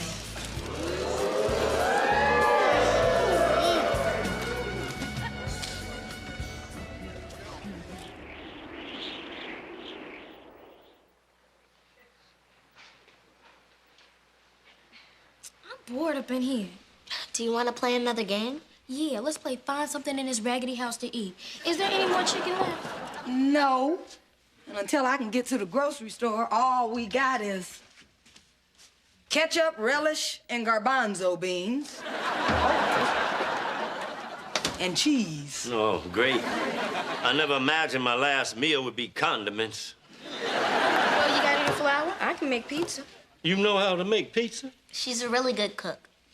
Well, when you're your own as much as I am, you learn to do things for yourself. Pizza out of flour, relish, and garbanzo beans. Well, aren't you talented? Man, you sure are easy to impress. Look, I'm going over to the oven to make fire. I must be a genius. We'll let her make the pizza, and then we'll kick her outside and see what she can make out of snow and road salt. Well, Carolita, that pizza was wonderful. Yeah, it was good enough to be delivered by a pimply-faced kid in a gremlin. Yeah, I can cook good, all right, but what good does it do me? My relatives still don't want me around.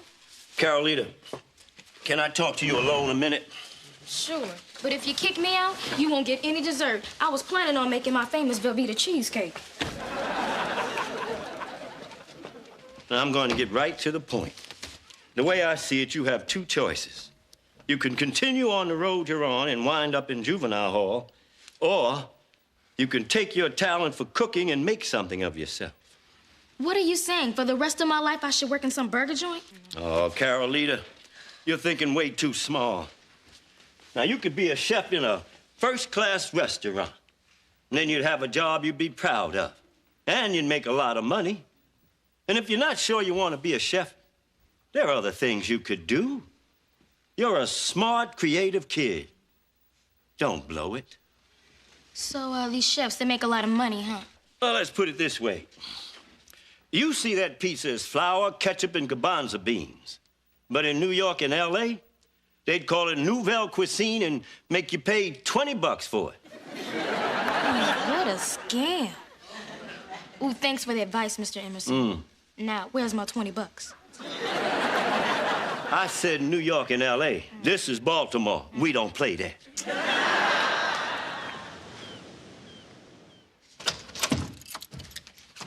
Hey, there you are. Hey, Eleanor called, but don't worry, I covered for you. I told her you were out getting splashed by a waiter. I didn't ask you to lie for me, Joey. What you got in your hand, man? It's Diana's room key. Oh, and I don't have to cover for you, huh? Come on, Joey, don't jump to conclusions. I haven't slept with her. I gotta tell you, man, I'm tempted. I'm really, really tempted. So what are you gonna do?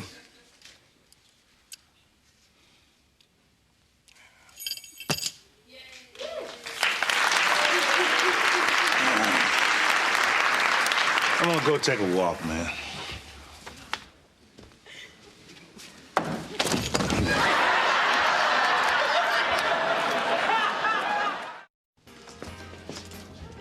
Hey, Diana. Hey, Rock. I've been thinking about you. Yeah, I've been thinking about you too, you know? I mean, not in that way. Well, sort of that way. Well, actually, it's between, you know, that way and the right way. You know, not that your way isn't the right way.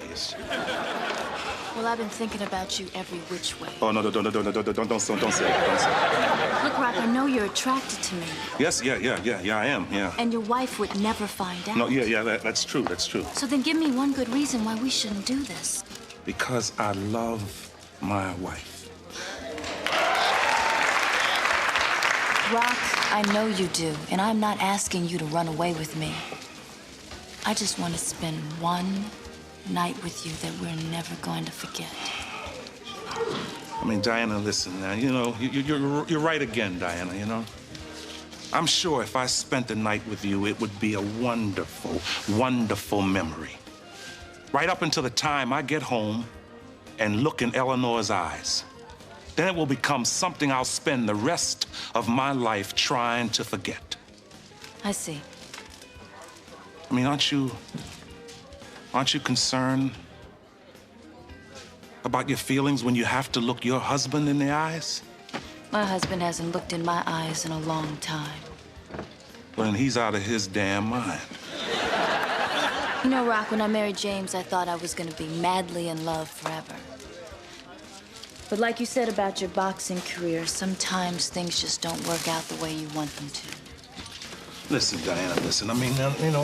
Marriage isn't easy, you know. It's something, you know, you got to work on, you know. And you're not going to solve anything by sleeping with another guy. You know, even if he is, you know, handsome, you know, and witty and charming and sexy and fine and, you know, and a great boxer. An okay boxer. Okay. Okay, Rock, I hear you. You want to do me one favor, though? Yeah, if it doesn't get me divorced. Have a drink with me. I'd like to toast the night we never had. Well, that sounds good to me. Hey, give me a bottle, no, make it a glass of champagne. Hey, Rock, look. I've been thinking a lot about this, okay? I gotta take a stand, all right? Now, I'm not gonna let you mess up your marriage, all right? Now, I don't wanna have to do this, but you left me no choice. Diana, I'll sleep with you.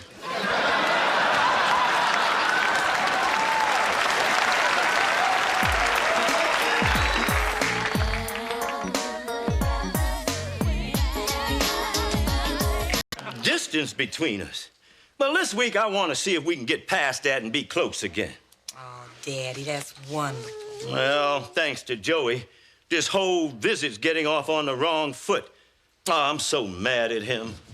Where the hell is Joey with my car? He said he was going to pick up his new stereo. That was 4 hours ago. Oh, leave your brother alone. He's a good guy. But, Daddy, you just said you were upset with Joey. Well, just 'cause I'm upset doesn't mean I can't have fun annoying Rock. Andrew! It's so good to have you here, Russ. We don't do this enough. Hey, Uncle Russell, how you doing, man? Good. Good to see you. Hey, Uncle Russell. I'm fine. Oh, I'm so sorry you had to take a cab don't from even the worry airport. about it. Ooh, will you look at my cute grandnephew here? Look how big he's gotten. Hey, Rock. He's looking more and more like you every day. Yeah, well, we're praying he'll grow out of it.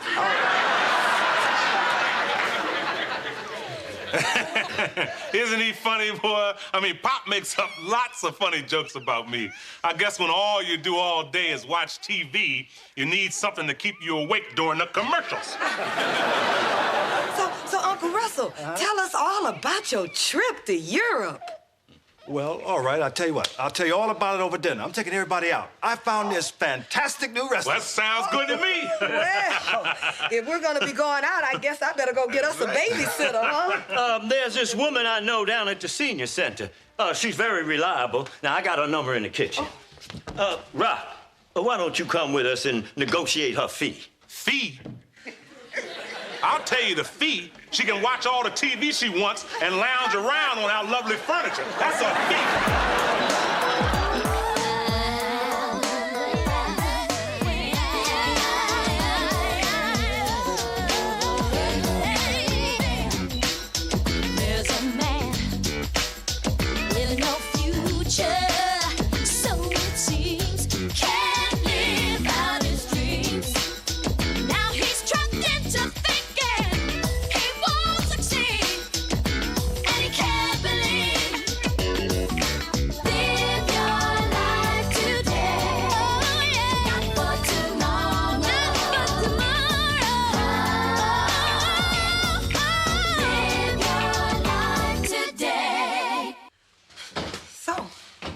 Daddy, where's the number for the babysitter?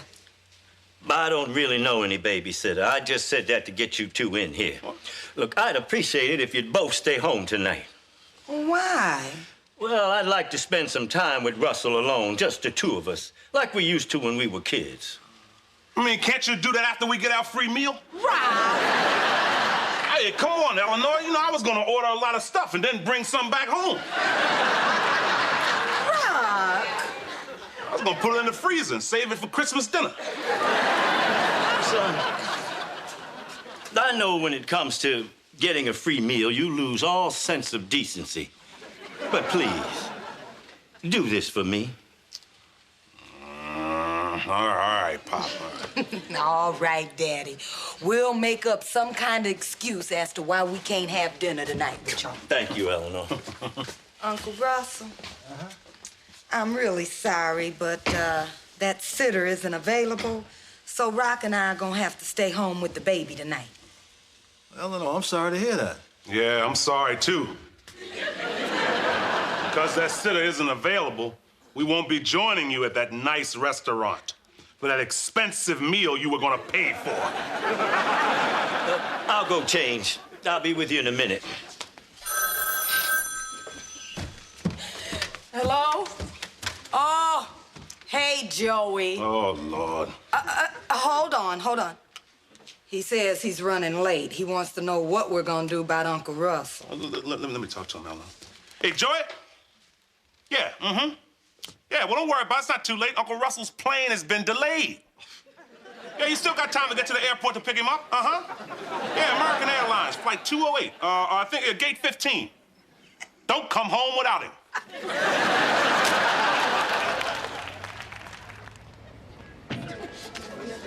Hey, Rock, I got some bad news about your car. The headlight is busted. What? Wait a minute. It's not my fault, okay? When I came out of the airport after waiting for Uncle Russell, very funny, nice try, Rock, I went to the parking lot and the headlight was busted. Somebody must have backed into it. Joey, I told you to straddle 2 parking spaces. I did. That's why they backed into it. The man even left a note saying, "Learn how to park, you jackass." What the hell do you mean? He ain't coming through with it. He better come through with it today. I'm tired of playing. The hell you doing here, Andre? Won't you mind your business, trash man? Yo, man, this is Dre. How far we go back, man? Now you telling me you ain't hanging no more? Look, man,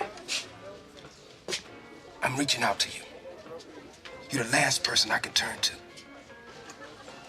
So what are you saying? Oh, yeah, I hear you. Yeah, when you came out the penitentiary, who schooled you? Yeah, well, who put clothes on your ass? Yeah, well, let me tell you something.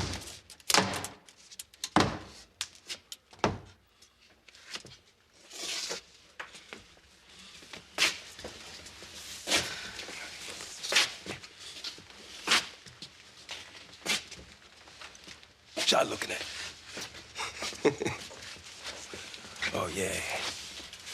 Y'all think this is funny, huh? Well, let me just say something. I'm a little embarrassed, but I'm gonna say it anyway. I gotta hand it to y'all. I really admire you all's commitment and determination to ruining my business. I guess this is what the Wall Street Journal would call a hostile takeover. Huh. Get me out of here.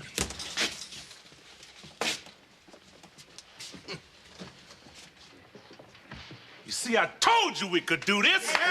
We got him rattled. He's starting to fall apart.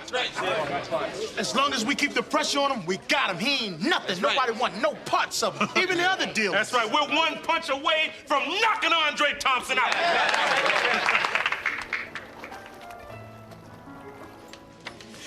Oh, Russell, this is great.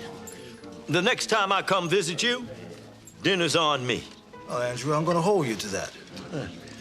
It's a funny thing about this restaurant, though. There aren't any women here.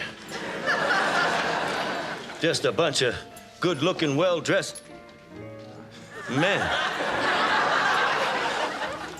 So this is a gay restaurant, yeah. So everybody here is gay. Oh. You don't have a problem with that? Oh, no. No problem at all. Andrew, take it easy. Nobody in here thinks that you and I are a couple. If they did, they'd be saying the younger one could do a hell of a lot better. You gentlemen ready to order? Yeah, I'll have a nice, thick, juicy T-bone steak. That's what my late wife used to cook for me. She was a woman, you know. I'll have the same. All right.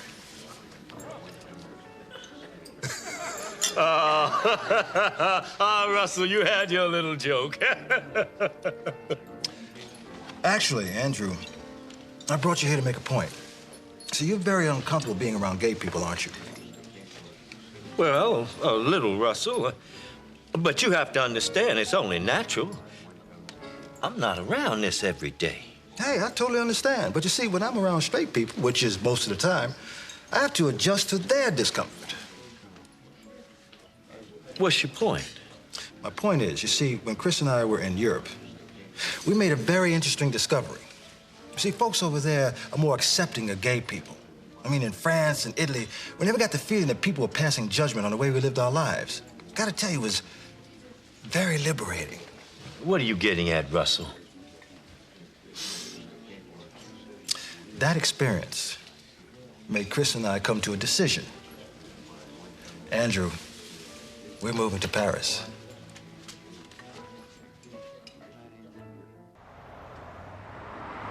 Hello?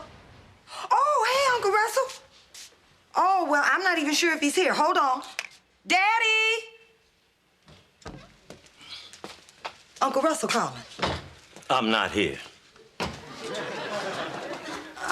Uncle Russell, I think he went out to the senior center. Right. I'll tell him. See you later. Daddy, you can't keep avoiding him like this. He really wants to talk to you. Oh, and tell him to send me a postcard from Gay Paris.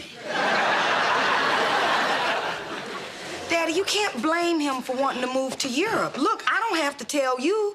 It's hard enough being a black man in this country. Uncle Russell is black and gay, so it's really tough for him here. Oh, but Eleanor, he's my only brother, and we're both getting on in age. Now, I want to be a part of his life, but I can't do that if he's living 3,000 miles away. Well, you can still stay in touch with him. Oh, come on. We're never going to be as close as we were when we were kids. I was a fool for thinking we could get that back. The sad truth is, my brother doesn't care about me at all.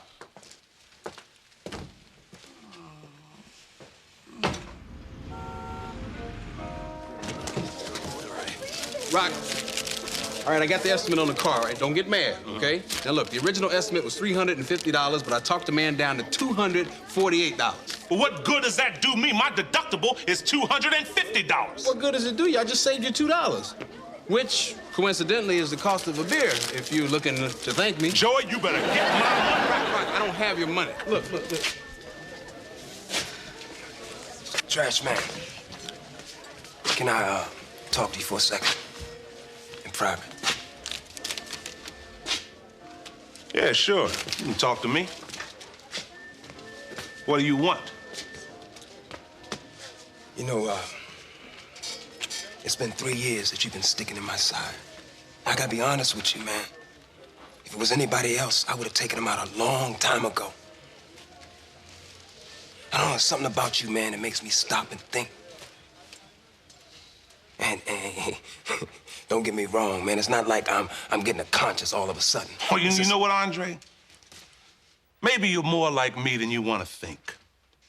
See, right now, you sell garbage. But maybe deep in your heart, you really want to pick it up. I mean, work on that trash truck with me. You really expect me to give up my fine house, my car, all the fine things in life that you'll never have? Well, I don't envy you. You've acquired all those nice things off the blood of your own people. And when you die, how much of that nice stuff do you think you'll be able to take with you? How much of that stuff will they be able to cram into your casket? You know, I used to always wonder what makes guys like you tick. Well, I'll tell you, Andre. I mean, it's easy. Compared to you, I'm living the good life. You see, Andre, I can sit with my back to the door.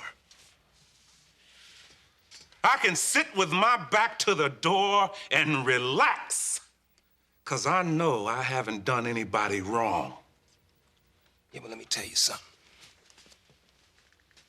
There are a million ways to die. Only 2 ways to live. Rich or poor. And this is the only way that I know how to get rich. Don't get me wrong, I'm not apologizing for a damn thing. But when I look at my life, I don't see no other way. You see, man, I've been in and out of penal institutions since I was 11 years old. And I don't see no other way. Maybe it's messed up my mind or something. All I know is that I can barely read above a 6th grade level, but I know how to count money. So you see, I'm just a pawn in this drug game. All I know is that I'm trying to achieve a piece of the American dream the only way they will allow me. So you see, if you move me out of this neighborhood, it ain't gonna make no difference. Another drug dealer's just gonna come in and set up shop. And I'm telling you something. I spared your ass, trash man. Maybe the next guy won't do that. Well, you see, Andre, that's where you and all you drug dealers continue to miscalculate. It's not just me. It's everybody here. There are more of us than you. There are more good, hard-working people than there are drug dealers. And we're tired. Tired, Andre, and we plan to change things. Yeah, well, if you believe that, you're not as smart as I thought you were. Well, then maybe I'm not. But I do know, I understand a little about this world. Regardless of corruption and who's really bringing in the drugs into the community, we as a people can no longer use that reason as an excuse to stand by and do nothing about it. I mean, if we take your view of the world, Andre, we'd see nothing but crack addicts and heroin junkies, vomiting and urinating in the streets. If you take my view, there's a beautiful park where children are playing without fear. And if you can't see how ugly that first picture is and how beautiful the second one is, then there's no hope of redemption for you at all. Yeah. Well, I've spent all of my life in that ugly picture. And I don't see where there's a place for me in the other one. Well, there's a place for you if you want to be in there, Andre. You call yourself a businessman. Well, then maybe it's time you become a real businessman and start building up this community instead of tearing it down. So you want me to be like you? Turn my whole life around. I don't think I can do that. Oh, sure you can. Anybody can change, Andre, if they put their mind to it. I mean, look at it this way. If you start to change now, you might just be able to negotiate yourself a cool spot in hell. Yeah, I hear you.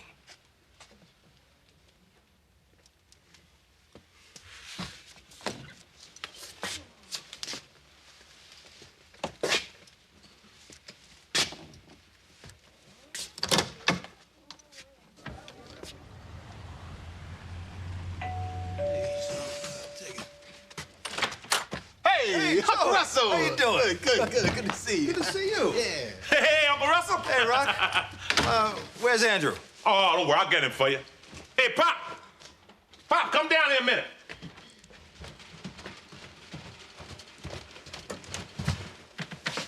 Look, I'm kind of busy right now. Andrew, wait a minute. You've been avoiding me ever since dinner last night.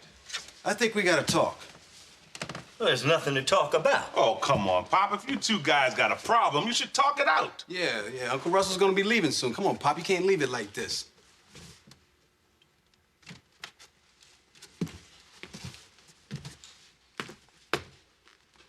Joy, maybe we better leave him alone. There's no reason for that. There's not going to be any heavy discussion here. You can stay. I don't think we need some kind of heavy discussion. I just need to know what I did to make you so mad at me. Well, what do you think you did? Well, just speak your mind, Pop.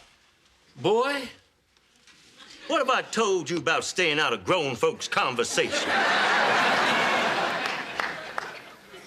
All right, I'm sorry, Pop.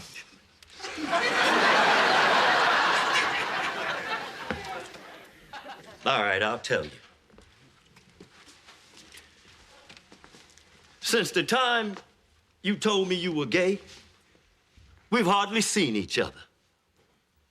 And I was hoping when you came to visit, we could start over again. But the only reason you're here is to tell me that you're leaving the country. Well, I'm mad because I used to have a brother I was close to, and now I've lost him. Andrew, the reason we're not as close as we used to be is because you never really accepted my being gay. Now, admit it. All right, I'll admit it. But I don't understand why you have... Why I have to be gay? Andrew, because that's who I am. Well, is it out of the question that you could become straight? Oh. I mean, I heard that they're doing some wonderful things with hypnosis. Hey, Pop. You know, maybe he can't change who he is, you know? Besides, he's not hurting anybody. Oh, I know that. Look, but I didn't mean to offend you just now. Well, you did. And it's too late, but you know what the funny thing is? You're mad at me because I don't call you, and I'm sitting at home stewing because you never called me. Well, and can't you see what you guys are doing, huh? How much time are you guys gonna lose waiting for one another to pick up the phone?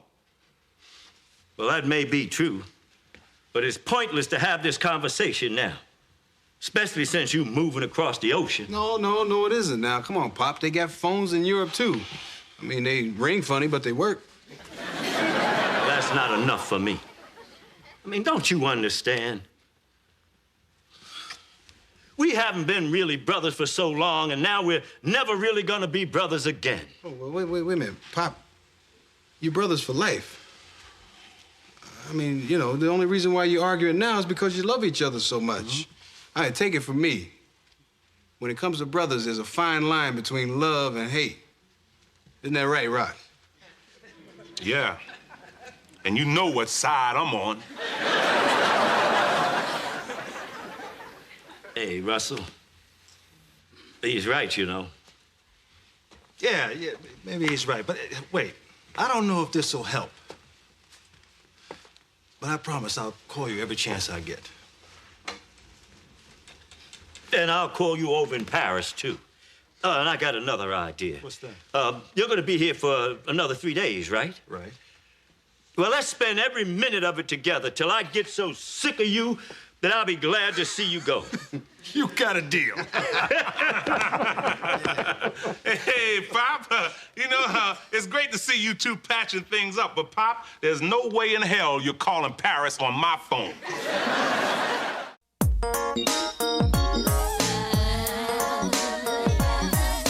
One of my apartments, take his time paying the rent, eat my food, and what do I get in return? He takes my TV guide. Yeah, that's how it starts.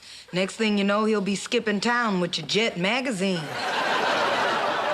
Rock, you shouldn't be yelling like that in front of the baby. I could hear you all the way from the laundry room. Oh, come on, Eleanor. It doesn't bother Marcus. Look, he's sleeping. Well, that's just the problem. He's gonna think this is the way people talk. Eleanor, he's just a little baby. It doesn't matter, Rock. You heard what the pediatrician said. The #1 influence at this stage of a baby's development is his parents. If he hears you screaming, he's gonna grow up thinking that this is the way people talk. We don't want that. Well, if Marcus grows up to be a guy that screams at people, it's Joey's fault, because he made me scream. In fact, I'm gonna tell Joey that right now.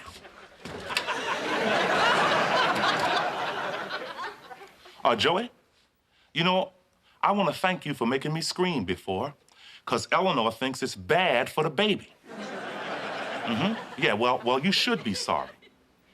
Yeah, well, yes, thank you. I would appreciate it if you bought me a new TV guide. No, you can't borrow 89 cents!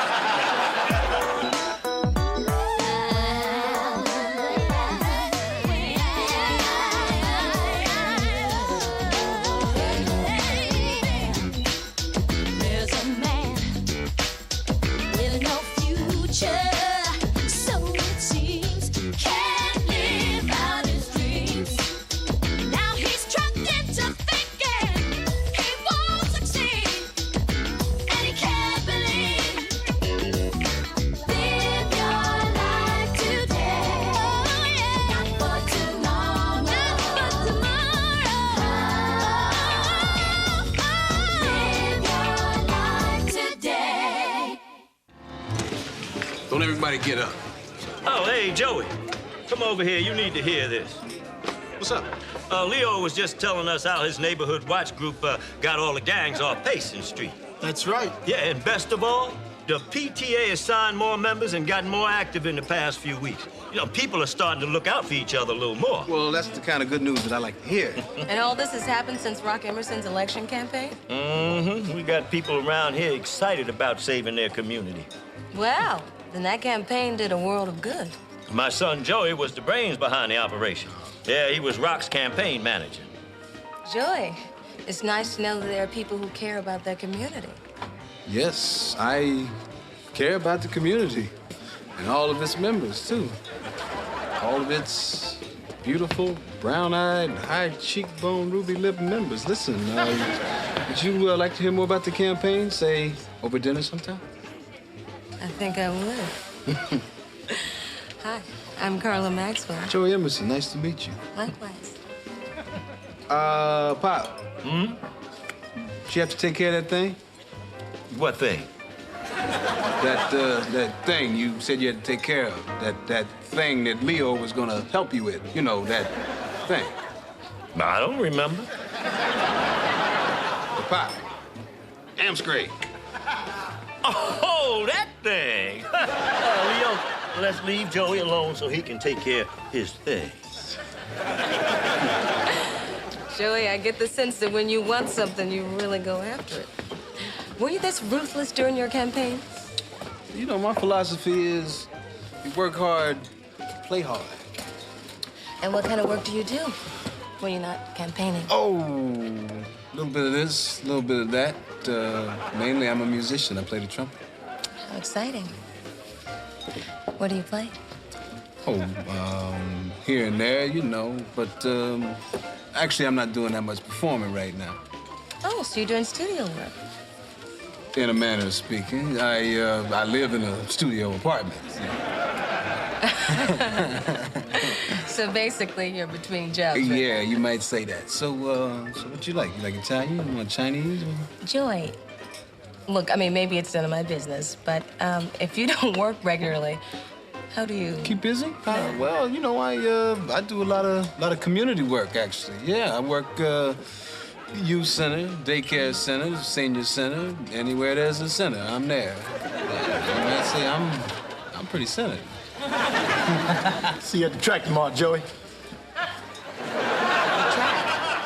Oh, he's talking about the train track. Yeah, we're gonna take a group of orphan children there tomorrow to ride the big choo-choo. Yeah. Listen, Joey, I may need to take a rain check on that dinner. I'm gonna be really busy the next few weeks. Oh, wait, Carla, hold up. All right, let's be honest with each other here. The reason why you don't want to go out with me is I don't have a job. Oh, no, that's not it. Not at all. You know, I've always wanted a gambler I'd have to support and bail out of a severe financial crisis once a month. Yeah? Well, get in line.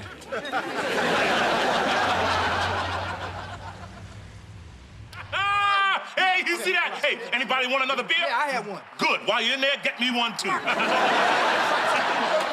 man, come on. That ain't no foul. Sorry, Marcus. That's not a foul. That's a Would you please stop all this yelling? The baby's crying. I know, sweetheart. That's why I'm yelling. Otherwise, these guys wouldn't hear me. Well, guys, all this yelling and carrying on is too much for the baby. Sorry, Eleanor. We'll try to keep it down. Hey, Carlos, hand me a cheesesteak sandwich. Sly, where's my beer? Cheese, steak, beer, what? No chili fries? Oh, Rock finished that off a half an hour ago. Rock, this is the reason why heart disease is so high among blacks. You should start eating better so you'll be around to even play basketball with your son. Oh, come on, Eleanor. Sly and Carlos have kids, and they eat the same stuff. No, Rock. I only eat this junk when I'm over here. Don't look at me. I only eat this junk in my car at night in D.C. on the Beltway. Besides, you should start eating healthier anyway to set a good example for him. We talked about this now. The way we behave is going to affect the way Marcus behaves. There's something to what she's saying, Rock. I quit smoking because I did not want my kids to pick up the same bad habit. It was hard, but man, I felt it was my responsibility as a parent. Rock. There's something wrong with the picture on your TV. Either that or the Bullets are playing The Simpsons. No, Rock. Now, the Bullets' heads are longer than their legs. Come on, Rock, don't bang on the TV in front of the baby. Sweetheart, he's only 3 months old. He doesn't understand what's going on here. It's not just what he sees and what he hears, it's what he feels. Babies grow up imitating their parents. She's right, Rock. Yeah, Rock is like my son. You know what a troublemaker he is. Takes it all after his mother. Look, all I'm asking you to do is please try and control your temper. I hear what you're saying, baby, but I don't have that bad of a temper. I mean, do I? Well, tell her, damn it. Your house? My house. Let's go. Oh, now see that? See, you chase my friends right out of the house. Thank you. Now I have to watch the game all by myself if I can get this stupid TV to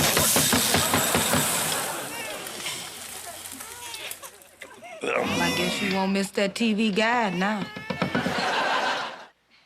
I can't believe this. It was an accident, Pop. No, I can't believe you actually want to fix this old thing. Can I use your phone, Mr. Emerson? I need to call the office, and I'll have an estimate for you in a few minutes. Okay. You can use the phone in the kitchen. Dad, Rock was just mad because I told him he has got to watch his behavior in front of the baby. Oh, Pop, Eleanor thinks the baby's gonna pick up on every little thing I do. What do you think about that, Pop? Well, she has a point. Look at it this way. You're thrifty, disciplined, and determined like your mother. Joey, on the other hand, is like me. He's easygoing, cool-headed, and he enjoys life. Well, I'm all those things too, Pop. Yeah, well, which one of them were you when you broke that TV with your bare hand? All right, Eleanor, all right. Maybe there's something to what you were saying. I mean, I don't want Marcus to grow up yelling and breaking things. Well, sweetheart, if that's what you want, you are gonna have to change your behavior a little. Okay. From now on, no more yelling, no more bad temper, and no more pounding on things. What about changing your eating habits? Baby, You gotta crawl before you can walk, Eleanor. All right, Rock. If you're gonna work on your flaws, then there are a few other things you might work on, too. Such as? Well, let's see. We don't want the baby to grow up being a penny pincher. Or controlling, or judgmental. Okay. Let me put this down, all right? Let me put this down. Don't be controlling, don't be judgmental, and don't be a penny pincher. All right? Fine. Now, how about you, Eleanor? Are you gonna work on your flaws, too? My flaws? Sure. What are my flaws? Okay, I'll tell you your flaws. Flaws. Flaw number 1. Eleanor, you're 2. Okay. Flaw number 1. Here it comes. Get ready. You're too quick to criticize me. There. That's weak, Rock. Okay, flaw number 2. You're too nice. Too nice? Yeah, I mean, it's a hard, cold world out there. How's Marcus going to survive if he's nice like you? Well, all right, Rock, you do have a point. I'll stop being nice. You have to change your eating habits. Now, is that not nice enough for you? Well, Mr. Emerson, here's my estimate. Either I can shoot it and bury it for $5, or I can try to repair it for $150. $150? Are you out of your mind? $150? That sounds reasonable to me, sir. If you don't mind, my wife and I would like to sleep on that. Have a good evening, sir. Have a good evening, sir. Have a good evening, sir. Have a good evening, sir.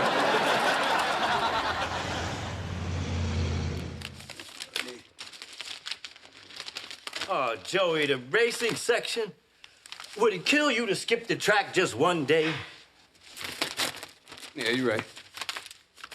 Wow, that was easy. Would it kill you to clean the house? What's wrong, son? You seem down. Pop, remember that girl Carla you introduced me to last week? Yeah. She wouldn't go out with me. And it's for the same reason a lot of women have been turning me down lately, too. See, used to be when a woman met me, she was attracted to me because of my clothes, my cologne, right? Now they just want to know if I have a job. Okay, you know, I can't believe that women are actually buying into this whole financial security fad. Uh-oh, I knew this day was coming. What are you talking about? You see, Joey, when a guy is in his 20s and he cute and he witty, woman looks at him and say, ooh-wee, there's a fun way to spend my time. But when that same guy's in his 30s and he don't have his act together, woman look at him and say, there's a lame way to waste my time. So what's your point? The point is, Joey, romance without finance has no chance. No, whoa, hold on. No. Pop, this is not just about women and romance, all right? Now, I've been doing a lot of thinking lately, and I've been looking at some things. I'm not very happy with the way my life is going right now. Well, son, it's not like you need to find yourself. You know what you should be focusing on. Yeah, I know, Pop. I know my music. Joey, for the past year, you've let your musical career slide. You've hardly even touched your trumpet. In fact, I think there's some spiders living in it. Well, y'all know how it is. Every time I try to get a gig, some other guy aces me out of it. I mean, maybe I'm not good enough. Joey, you're a great trumpet player. Pop, if I'm so great, why can't I make a living at it? Because you never put the time and energy into it like you should. Joey, when you set your mind to something, there's no stopping you. Look at what you did with ROC's election campaign. And look at what you did with that fundraising concert at the music school. Yeah, son, you need to dedicate yourself to your music. Right now, the only thing you've dedicated to is making the window at post time. All right, so what if I put all this work into my music and I still fail? Well, that's the beauty of it. The worst that can happen, you'll be exactly where you are now. Well, that's great, Pop. You must have given the halftime pep talk to the Buffalo Bills. You got a point. He got a point, and you still leaving with the racing section? Well, you know, if my music career takes off, I still need a hobby.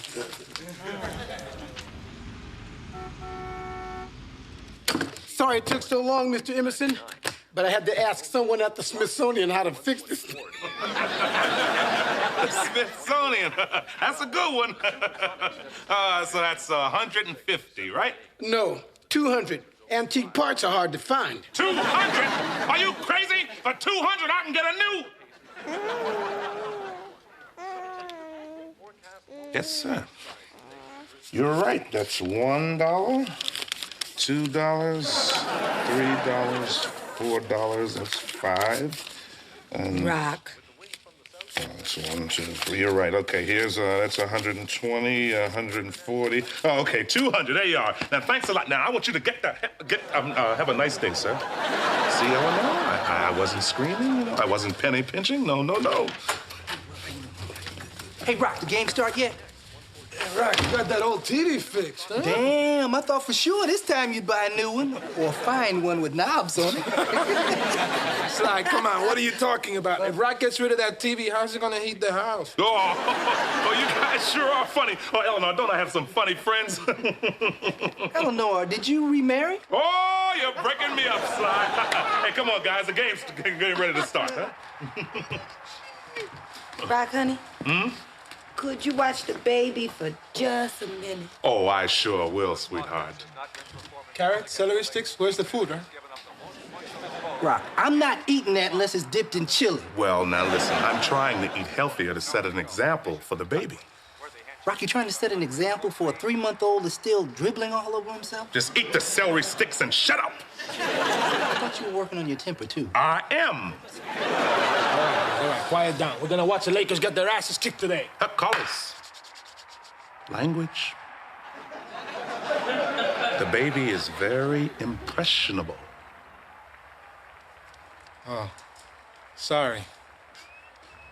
We are going to witness one lopsided contest today. Oh, okay, look, the Laker girls, baby. Oh, man, I tell you, if I was not married... You still wouldn't know them. Mira. Look at the one on the left. Oh, my God, if she does not shaking those things like that, they're gonna fall off and they're gonna hurt somebody. Hey. Let's just watch the game. He drops them both with a head fake, drives the lane, and it's a 360 slam dunk. Oh, what a play. That's what it is. Okay. That was good. Let's sit down, guys. Let's stay calm. Rock, we're not angry, we're excited. See, there's a difference. Yeah. Well, the baby doesn't know that. Besides, I don't want him growing up thinking that this is a normal tone of voice. Modulate, Sly. Modulate your voice. You know, if I wanted this much fun, I could have watched this at my grandma's house. Rock, are we gonna watch the game, or are you gonna tell us how to talk? I'm sorry. I'm being controlling. No, you're being a jackass. Well, I wouldn't be one if I had friends who were more considerate of the way I want to raise my child. Rock, don't tell me I'm inconsiderate. That's messed up, man. Oh, I'm sorry. You're right. I was being judgmental there. No, you're being very strange, Rock. Very, very strange. He's got nothing there. Passes off to Treat. From three-point range once again. Treat, all net. There is pandemonium in the Forum here in Los Angeles. That was well done.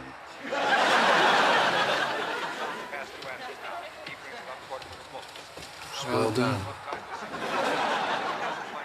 Can I see you in the kitchen for a minute, honey? Yes, my dear.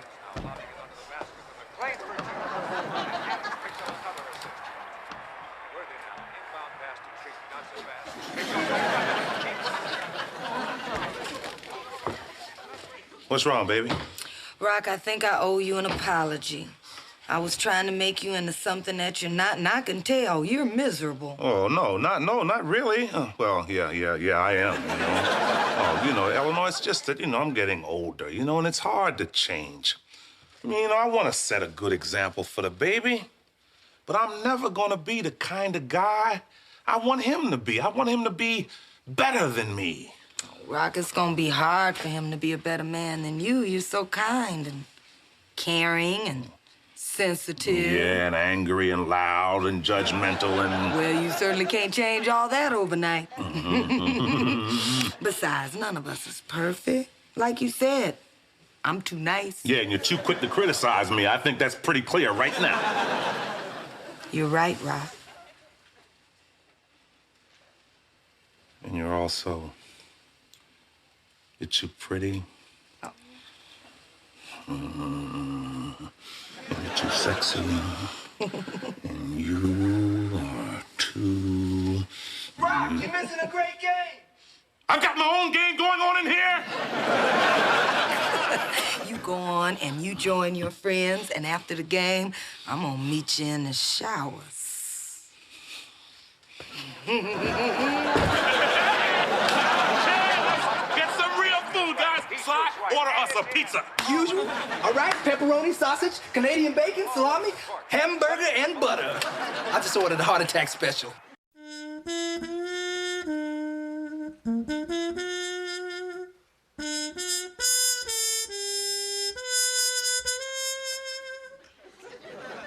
Hey, I'm surprised you appreciated that, considering that was written before your time.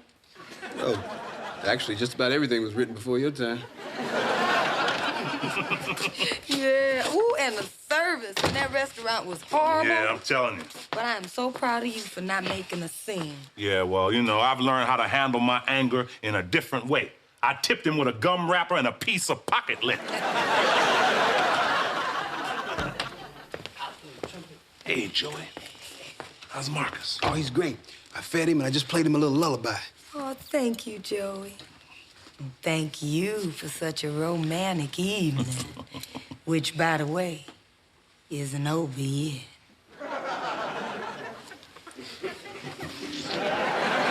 Hey, Joey. Yeah, what? Look, I think it's great you're getting back into your music and all that, right? But, do me a favor. Play me something romantic. What, for free? Okay. No problem. $1 won't get you romantic. That'll get you reveille. Here's $5. All right, $5 will get you a polka. Rock, I'm waiting. Okay, take her marry me because she thought I'd ruin your life. Yeah, sounds like he's gotten over it to me. I think I'll turn in early tonight, so I won't be in the line of fire. Oh, come on, Bob, don't be silly. Look, I mean, it's water under the bridge, you know? I mean, you know, let what's done is done, you know? Let sleeping dogs lie. Bygones be bygones, you know? I mean, time heals all wounds. Yeah, you left out, an elephant never forgets. Don't tease Rock. He's taken a very mature attitude about this, and I really appreciate it. Yeah, I'm looking forward to seeing Suzanne, you know?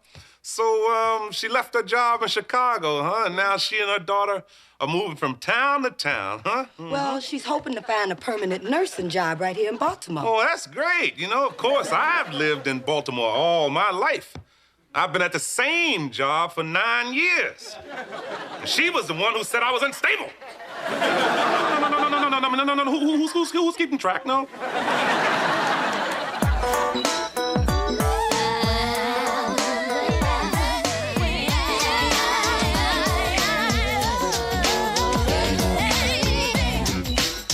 There's a man with no future, so it seems, can't live out his dreams. Now he's trapped into thinking he won't succeed, and he can't believe. Live your life today, oh yeah, not for tomorrow, not for tomorrow. Live your life today. There she is. There she is. Look at you, Suzanne. Oh, look at you! Oh, girl, no, you ain't had no baby. And who is this beautiful young woman? Well, this can't be Robin, because the last time I saw Robin, she was a little bitty baby. Hi, Aunt Eleanor. Hi, sweetheart. Hello, Suzanne. Hello, Rock. How you it's doing? nice to see you. Rock, this is Robin. Well, hello, Robin. You know you have your mother's good looks. Nice to meet you, Uncle Rock. Mommy said you were a garbage man. If you find something in the garbage that you like, can you keep it? Well, yeah, but I never do that.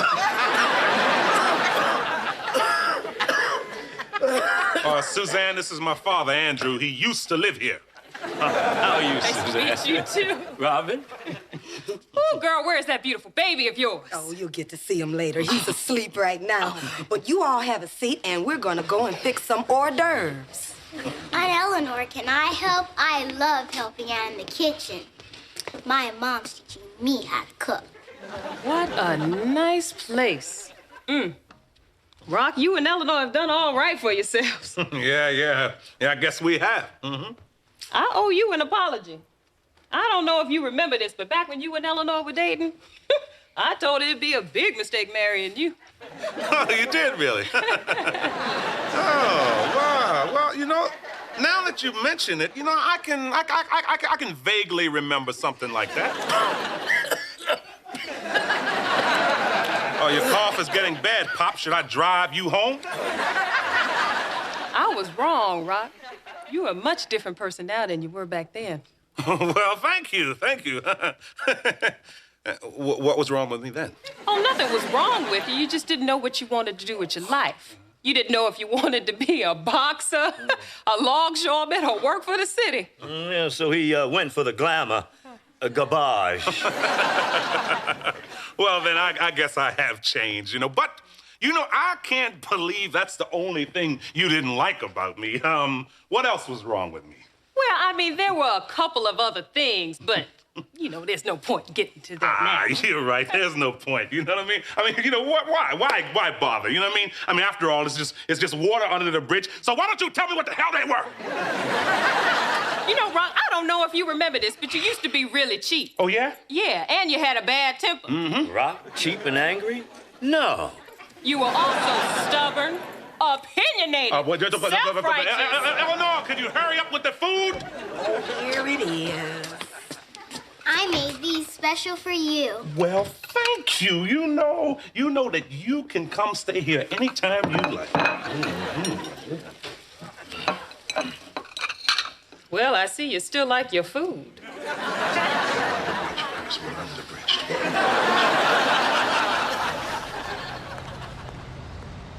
And then in Cleveland, I got laid off because of some budget cuts. I tell you, Eleanor, I'm just so tired of moving. Well, don't you worry about a thing. I'll watch Robin tomorrow so you can go on those interviews. Yeah, and I know you want to get some rest for those interviews, so why don't you just get on out of here? Hey, Rock. Hey, sis. Hey, now. Hey, how you doing? Rock. Sis. But you gonna introduce me to your beautiful guest? Oh, yeah, Suzanne, Joey, Suzanne. Get up. Nice to meet you. Nice to meet you, too. And who is this little cutie here? Wait a minute. I see the family resemblance. Y'all sisters, right? Joey, this woman is a very good friend of mine. She deserves a better line than that. You'll think of a better one tomorrow. Okay, let's see. Nice to meet you tomorrow. Bye-bye. Okay, bye, Bye. sweetheart. Bye, baby. Oh, isn't it nice to see Suzanne again? Oh, yeah, it's great seeing her, you know? It's amazing how she hasn't changed in all these years. Here they go again, begging cab fare. Oh, hey, Evelyn. Hi, Rock. Hey, everybody, it's Terrence Lambert's mom, Evelyn. Evelyn, how you doing? In there. It was hard coming here. Hard standing on the steps where Terrence was shot. But I had to come and tell you. They've charged Damon Evans with Terrence's murder. Oh, thank God. That's good. Thank That's God. Good. Rock, do you think you can get me in there to see Damon? I just got to know why he killed my boy. Please.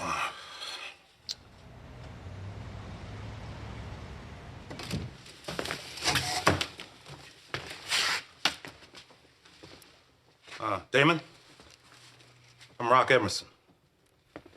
This is Mrs. Lambert, Terrence's mother. You mind if she asks you a few questions? She can ask me anything she wants. She told me I'm gonna tell her nothing.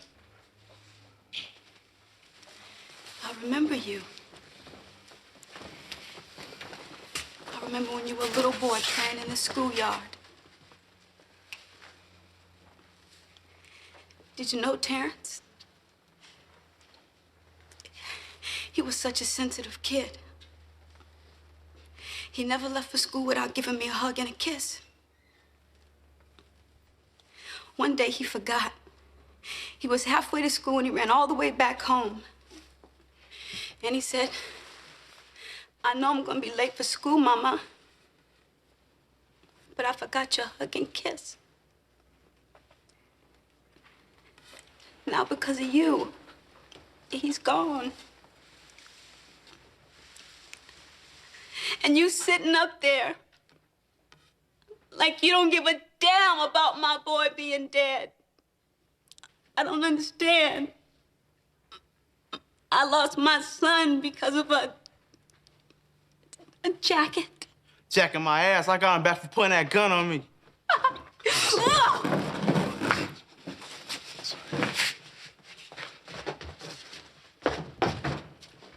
I don't care about doing no time. Ain't no big thing, no way. Ain't like I killed no white boy. So what if I get 10 years? I'll only be 25 when I get out. It's just like what Andre Thompson said. You can't have no room in your heart for no remorse. So I'm gonna be like Andre. Andre Thompson, huh? So those are your idols, huh? Drug dealers? Yeah, sure ain't nobody like you.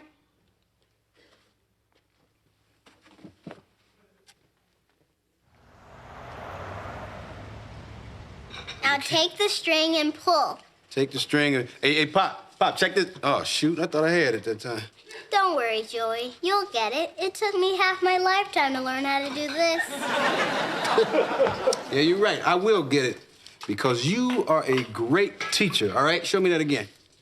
Joey, do you really want to do this, or are you just trying to be nice to me so you can get a date with my mommy?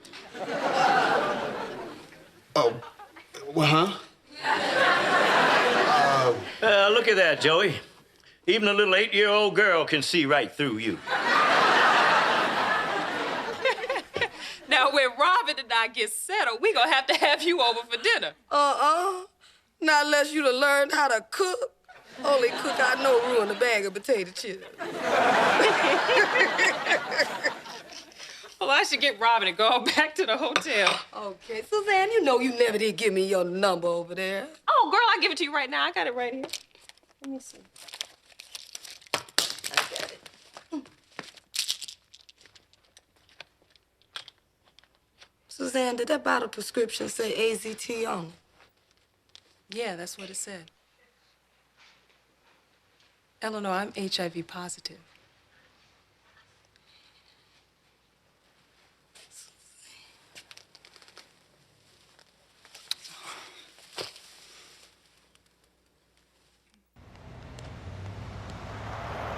Andre, you gotta do this. Look, I told you. I am not going nowhere to talk to nobody about nothing. It's none of my business, man. It is your business, Andre. That boy worships you.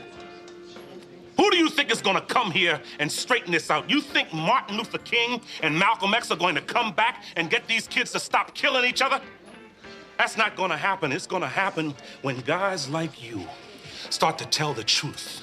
Andre, guys like you can do more than any movie, any television show, or any politician to get these kids to understand that life is a precious thing.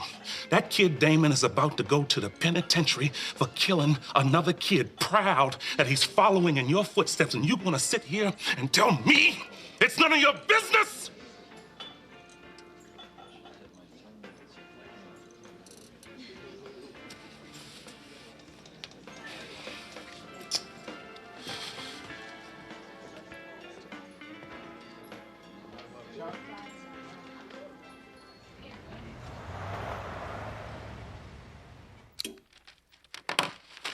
Man, Suzanne's got it rough, huh? I mean, she's HIV positive, and she trying to raise that little girl all by herself. I think that's the reason she keeps losing her jobs. What I don't understand is why the government and the medical establishment don't put the money and the time into finding a cure for this thing once and for all. I don't know, Pop. Well, hello, you guys. Hey, Joey. Hey, Robin. Thanks for doing this, Eleanor. Oh, Suzanne, don't you even mention it. Joey, I want to thank you for being so nice to my little girl. Oh, well, she's a real special little girl to us. Joey, can I have some potato chips? Oh, sure. Hey, right ahead. Now, Suzanne, if any of these landlords want a character reference, I'm gonna give them your number. you better. Oh, this family is so special. Thank you, Joey. Okay.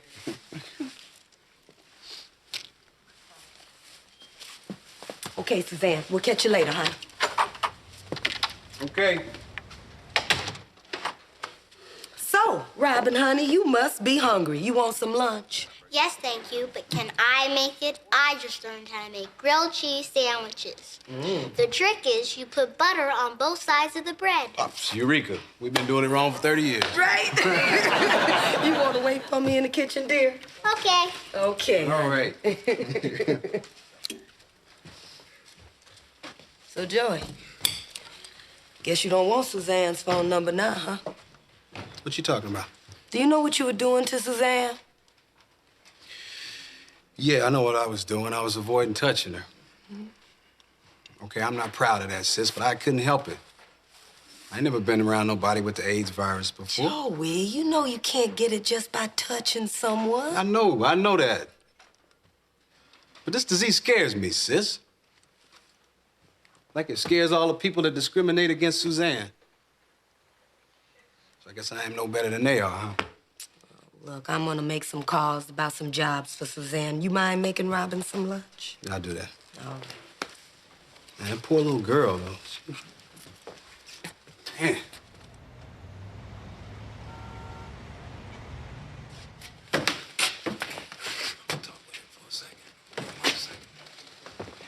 My man, what's up, boy? Hey, Andre, what's up? What you doing here? You ain't gotta worry about me, 'cause you know I could do 10 years day for day standing on my head. I hear you. You're gonna do 10 years day for day in somebody's arms. You little punk sissy. What you know about the penitentiary? You ever been in jail before? You know the do's and don'ts of making it in the penitentiary? I didn't think so. Let me tell you something. You won't last 10 days in here. What you gonna do? Take your little gun with you when they put you in a cell with a grown man? A real killer. Somebody who's been in about 15 years already and is doing life and don't give a damn about nothing or nobody. What you gonna do when he grabs you? Can you fight without that gun, you little punk? What you gonna do when you start screaming for the guards and the guards don't come? You can't call for your mama in a penitentiary. And let me tell you something else. After he finishes with you, he's gonna pass you around to all of his buddies. Then what you gonna do, you little sissy punk?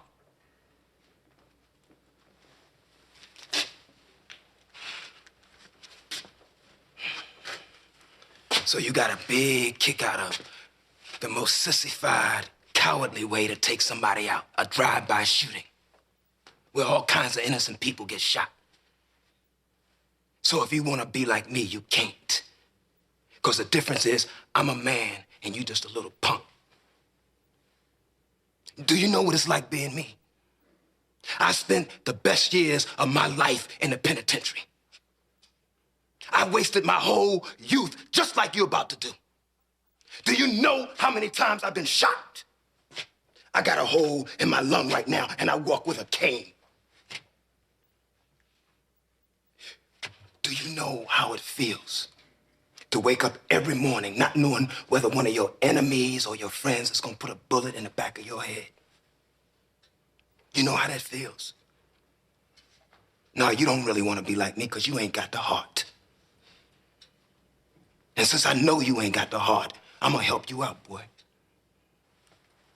Now, this is what you're gonna have to do. First thing,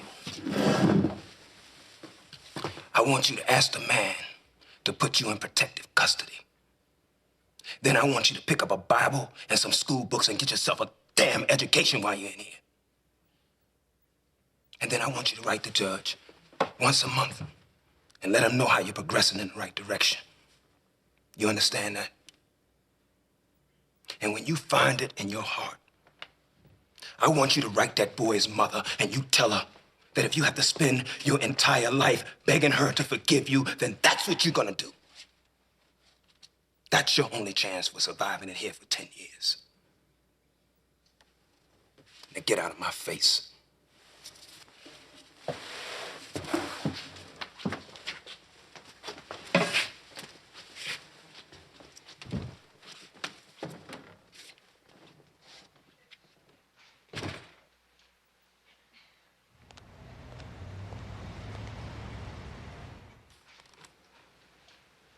Uh-oh. Uh-oh. Hey, Hip Hop, did you have a good nap? Yes, thank you. Joey, what time is it? It's a little after 4 o'clock. Is my mommy here? I need to take my allergy medicine. No, baby, she's not here, but she'll be back soon. Oh, no, I was supposed to get my medicine from her before she left, and I forgot. Well, I'm sure it's gonna be okay. No, it's not okay. I always take my medicine every day at 3 o'clock, and I can't be late. What's the problem, honey? Suzanne has her medicine. She says she needs it. Okay, honey. Now, what kind of medicine is it? Are you sick? I have allergies. I need to take my medicine. I have to have it. Okay, honey, it's gonna be all right, okay? Mom will be here soon, okay? Oh, Suzanne. Mommy, I forgot to get my allergy medicine from you. It's okay, baby. It's okay.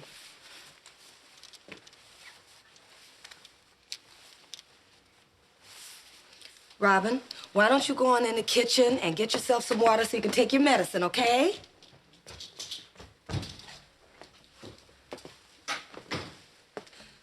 Suzanne, that's the same pill bottle you dropped yesterday. That AZT for both of y'all? Eleanor, I don't want to have to keep lying to you. It's for Robin. Now, please don't tell anyone. Of course not. So you've been moving around so much. This thing's been rough on Robin, huh? You know, every time I enroll her in a new school, she makes friends so fast. And the teachers like her. She just fits right on in.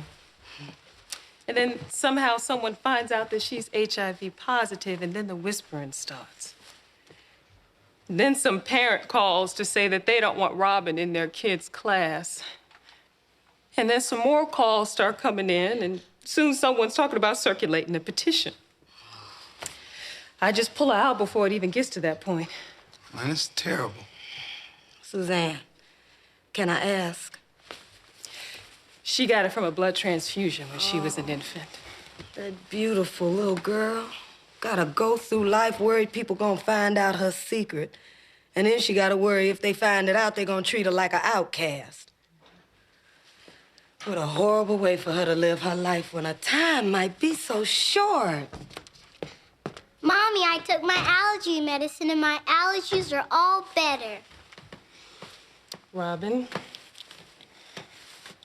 Joey and Eleanor know the medicine is about your HIV. You told them? Oh, no, baby, I didn't tell them. They figured it out.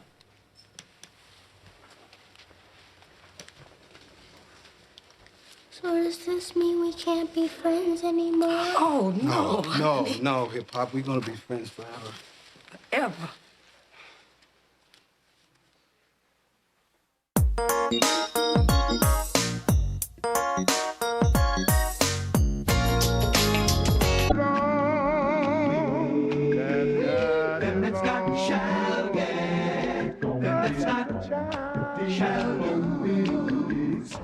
That's got shall get, and that's not shall lose.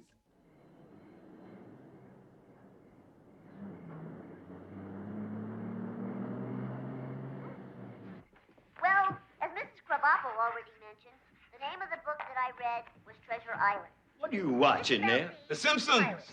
The Simpsons. Bill Cosby's on. I know, but I want to watch this for a change. People say it's funny, Pop. Oh. Three birds on their show. What you do that for? Now, son, there's something I got to tell you. Now, I've been trying to keep it from you all these years, but I can't hide it no longer. Son, we're black. Sorry to break it to you sudden like this. Must come as a shock. Enjoy the show.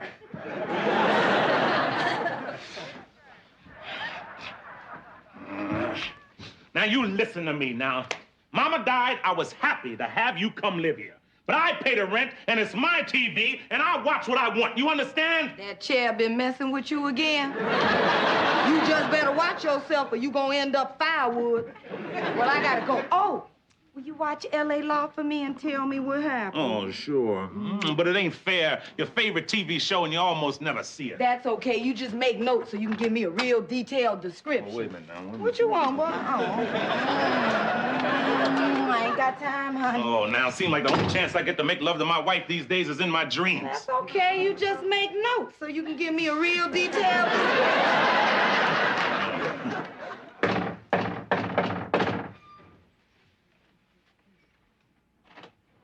Hey, lady, want to buy a watch? Joey! Hey. Oh, Rock is gonna be so thrilled to see you. Hey, Joey. That's it. You don't see your brother for 5 years, and that's it. Hey, Joey. You're right. Hey, Joey, where's my money? Hey, that's pie. Help Nummy, yourself. nummy. So, where's Daddy? He's upstairs, sleeping. He okay? Yeah, no thanks to you. Daddy's last 2 birthdays, I sent him cards, forged your signature so he think you remembered. Oh? Just cards, no gifts? Gifts? I might be forgetful, but I ain't cheap. See you Now, Joey, that's okay. You just tell us what you've been up to. Where Well, you been? I did it. I put together a jazz group. Yeah, we've been touring all over the place. Unfortunately, last month in Chicago, I bumped into a telephone pole and split my lip. I can't play a note. Oh, that's terrible. A telephone pole. Yep, my girlfriend's husband lifted me up and threw me into it. You crazy? So I figured it was a good time to come back to Baltimore, see my loving family, spend some time with them. Sponge off him? Sponge off of them. Hey, with no money coming in, I had to give up my flat in New York. And you're forced to come crawling to me. No, that's not true now. There are dozens of people I could have come crawling to. Now, I chose you. Hey, come on, Rock. You gonna put me out in the cold? You swore to our mother on her deathbed you'd look out for me. And I got caught up in the moment. All right, you can stay. But just till the lip heals. And you gotta find another job. Pay your keep. Absolutely. Bye, baby. Joey, there's a spare bed in your daddy's room, but I think you better sleep on the couch tonight. I gotta go to the hospital. You sick? I work there. Oh, I thought you was making a fashion statement. So, you still work on the docks? I got me a much better job with the city. Yeah? I'm a garbage man. No, seriously, what are you doing? I'm a garbage man. It happens to be a fine job with great perks. Yeah, I bet. Oh. You see this refrigerator? Yeah, I see. You see this table? Yeah. Well, you come here. Let me show you something. You see this lamp? Yeah, I see the lamp. You see this rug? See the rug. You see this piano? Yeah. Didn't cost me a cent. All stuff that people threw out.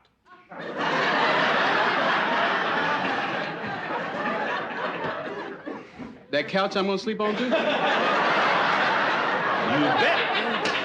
You mind if I watch the used TV? Oh, no, you go right ahead. You know, that's why they call it an idiot box. Did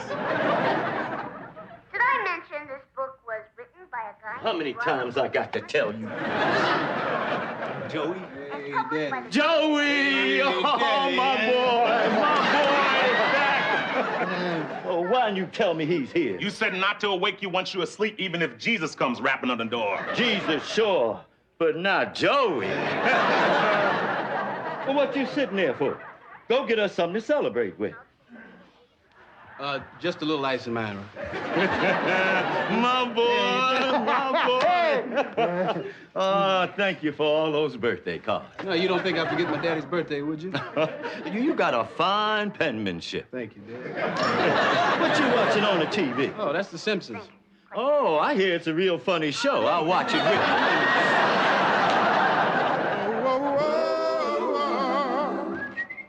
Hey, morning, Rock.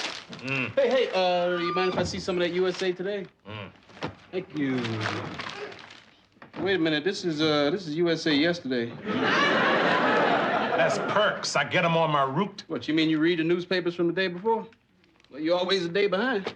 And a quarter ahead and $1 on Sundays. Oh, what you gonna do with all them quarters, right? Every one of them goes into a special savings account. A few more years, I'll have enough to put me a down payment on the kind of house I always dreamed about. Semi-detached. I never lived in a house that had a wall with no one on the other side of it. A man comes home from work, tired, wants to get away from the world. All he has to do is sit up against that wall.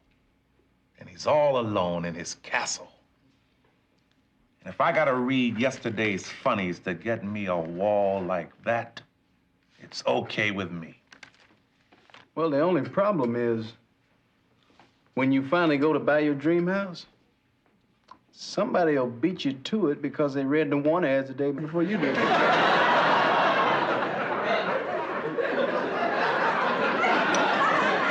I ain't worked that out yet. Well, I don't feel like waiting around till tomorrow to find out how last night's basketball game went. Where can I get a paper? There's a news rack right out front. Got it. Oh, morning, Eleanor. Hi, Joey. Hey, baby. Hi, baby. Hey. Now, baby. No, baby. Tired, baby. Yeah, baby. Night, baby. You got it, baby. Night. Night. Damn it. One more basket, I would have won my bet. God! One lousy basket. And I can tell you who missed that basket. The white boy. What white boy? The white boy on the team he bet on. You don't even know what team that was. It don't matter. They all got to have one white boy. No matter how slow or uncoordinated. It's a league rule. Hey, come on, that's crazy, Pop. You trying to say there ain't no good white basketball players? You trying to say Larry Bird ain't good? Larry Bird? Well, sure, he's good. He's real good, but he's black. Larry Bird is black. Now, you didn't know that? Sure, they just put white makeup on him, straighten his hair, and put those tinted contact lenses in his eyes, but he's black, all right. Oh, Larry Bird was born and bred in Holland. His real name is Abdul Mustafa. Well, I gotta go to work. I'll see you later. Hey, what you got in there, Rock? It's Eleanor's birthday tomorrow. I got her this here VCR machine. Now she can watch all of her favorite shows. Wow, let me see that. Yep, it's used. Right. I found it in someone's trash. Well, whose trash did he find it in? Does it still work? Not yet, but I'm meeting my buddy Wiz after work. He'll fix it up like new. What, they call him Wiz because he's some kind of electronic wizard? No, because he got a problem with his bladder. Hey, Rock, Eleanor ain't gonna mind? I mean, it's being used and all? Oh, no. You see this dishwasher? Yeah. This is what I gave her for her last birthday. I found it. Wiz fixed it up. She was thrilled. Thrilled, huh? What did she do, jump on you and kiss you and make passionate love to you on the kitchen table? No. That's not our style. We don't make love on no kitchen table. Not your kitchen table. You don't know where it's been. You want to make yourself useful? Sure. You bring that to me at Charlene's bar at 6. Okay. Hey, Rock, wait a second. This is kind of embarrassing for me because you know I hate to borrow money. Oh, you know how I hate to lend it.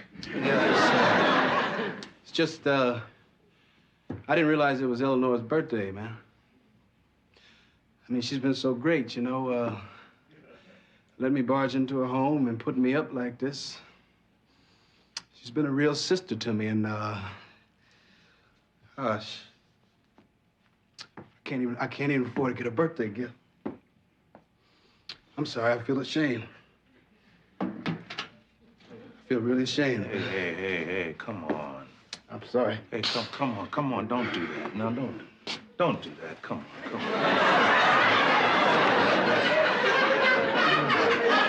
Look, here's $20. So you go get us something.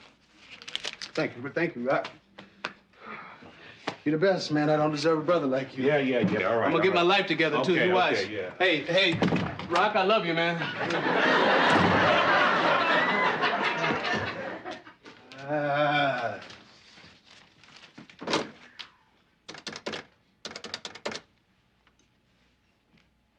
Yeah, Mickey? Yeah, this is Joey. Yeah, listen, give me $20 on Billy's Hope to win in the third tomorrow at Pimlico. Right.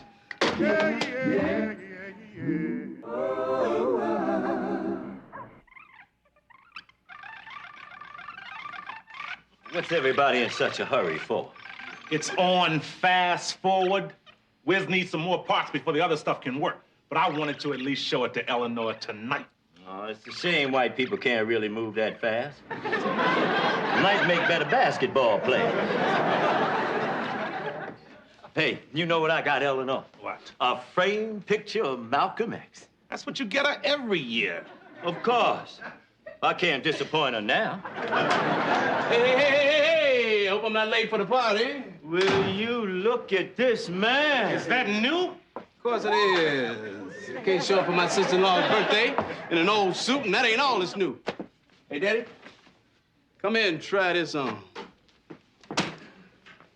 Can't have my daddy walking around in an old tattered bathrobe. Thank you, son. Hey, Rock, these are for you. These are the best work gloves money can buy. Oh, they're the rage in Paris. All the garbage men are wearing them. Where'd you get money for all this? From the most beautiful filly in the city of Baltimore. Where'd you get money to bet on the horses? You gave it to me. Oh, which reminds me.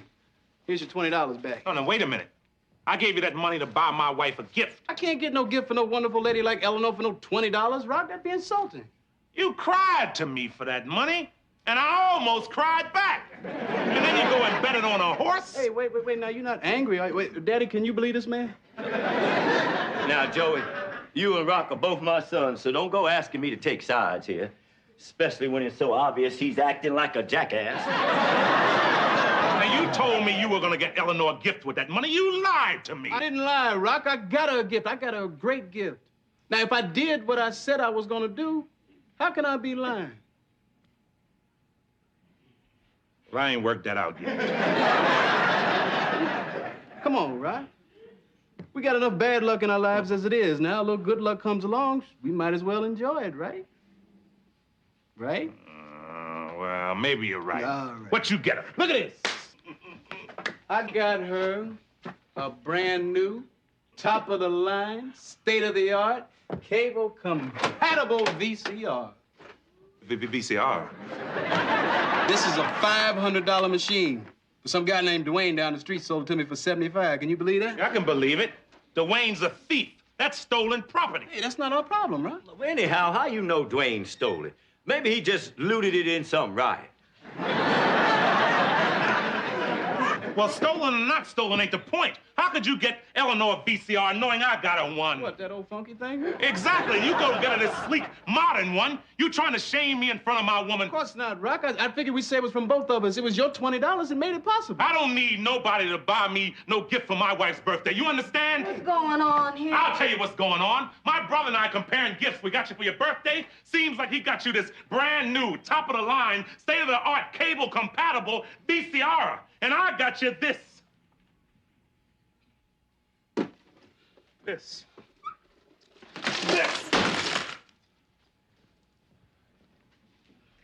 All right, now, wait a second, man. Wait a second. Now, I didn't know you was gonna take it like that. All right. Now, that might have been stupid, but hey, I thought it was gonna please you. But ain't no VCR more important to me than my brother.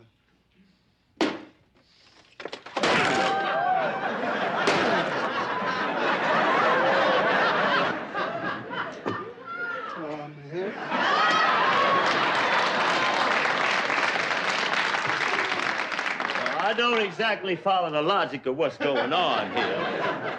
But I sure as hell ain't gonna be left out. Nothing personal, Malcolm.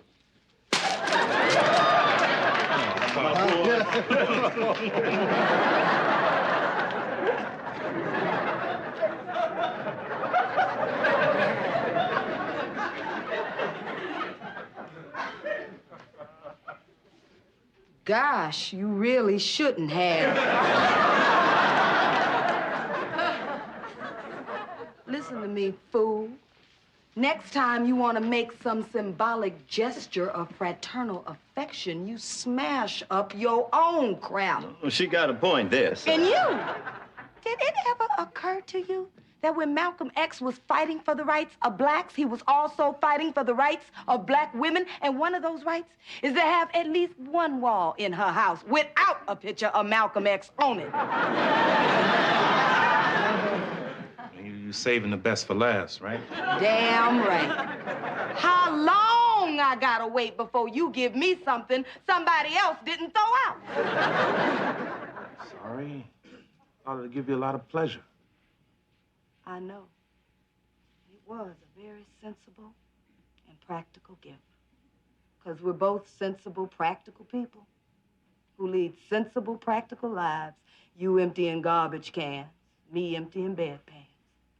But ain't it possible, just once in a while, to show somebody that you care about doing something that ain't so sensible and practical? Because, see, caring for somebody ain't at all sensible or practical.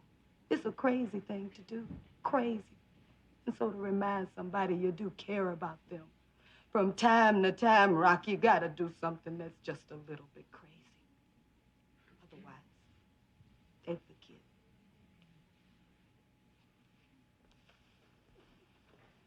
I'm going to work. Yeah, yeah, yeah, yeah, yeah.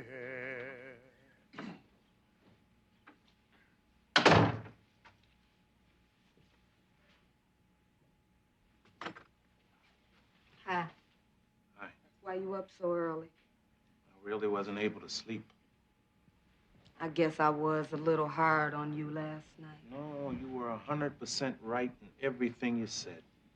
After you left, Joey, Dad, and me went to Charlene's bar to drown in our sorrows and try to come up with the answer. Answer to what?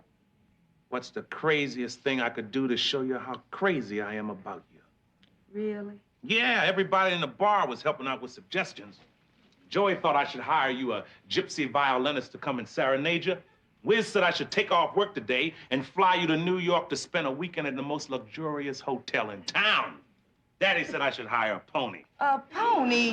Well, ever since he was a kid, he always wanted to have a party with pony rides. And that Charlene suggested I hire you a male stripper. Bless her heart. Yeah, but I wasn't satisfied. I wanted to do something even crazier. Something you never believed me doing in a million years. And suddenly it came to me in a flash. So I decided to go out and buy you a dress. What do you think of that?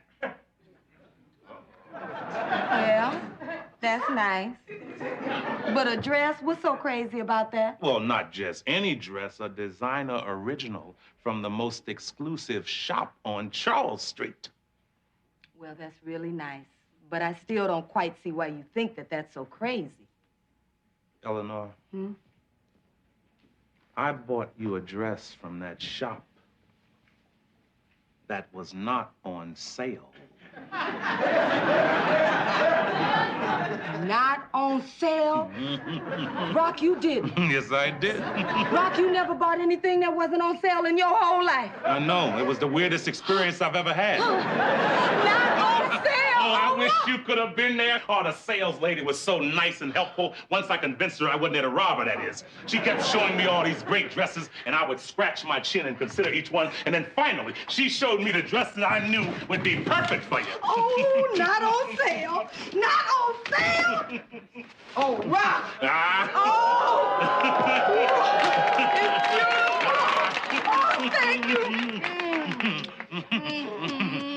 I'm gonna go up to the bedroom and try it on. You give me a few minutes, you come on up. I wasn't sure about the size, and I hope it fits. That's okay. I got a hunch it ain't gonna stay on that long. Hey, look, now, I know you're not supposed to leave price tags on the gift, but under the circumstances, I thought you might want to see that. $1,026. $1,026? $1,000. You paid $1,000 for a dress. Are you crazy? Well, I thought you wanted me crazy. Yeah, crazy, not brain dead. $1,000 of our precious savings on one dress. Oh, honey, now come on. Don't you touch me. Who the hell is he? I wasn't sure the dress was crazy enough, so I wanted to play it safe. So you hired a violinist too? Yeah, I found him in some Hungarian restaurant. He plays a little flat, but hey, Itzhak Perlman don't do birthday gigs no more. I better sit down. Not there.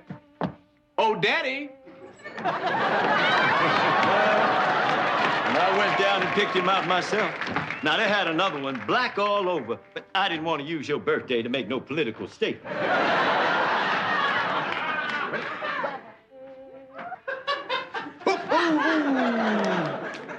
And what have we here, Eleanor? Check this out.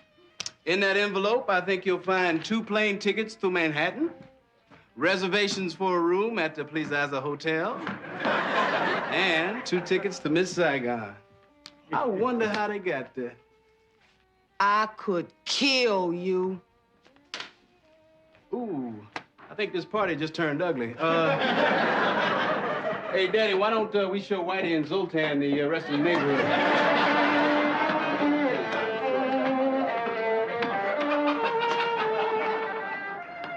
So how much did all this come to? A little over $2,000. $2,000? That's a third of what we got saved for our down payment. I know. $2,000? You know how many garbage cans you gotta empty to make $2,000? 175,914. I figured I'd wait for you to come home.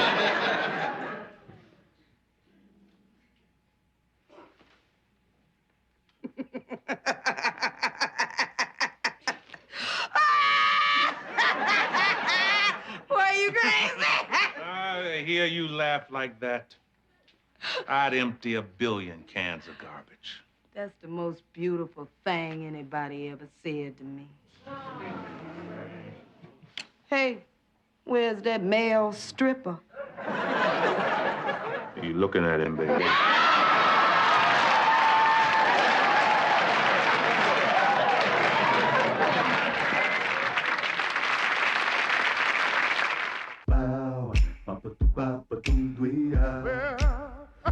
Keep on walking.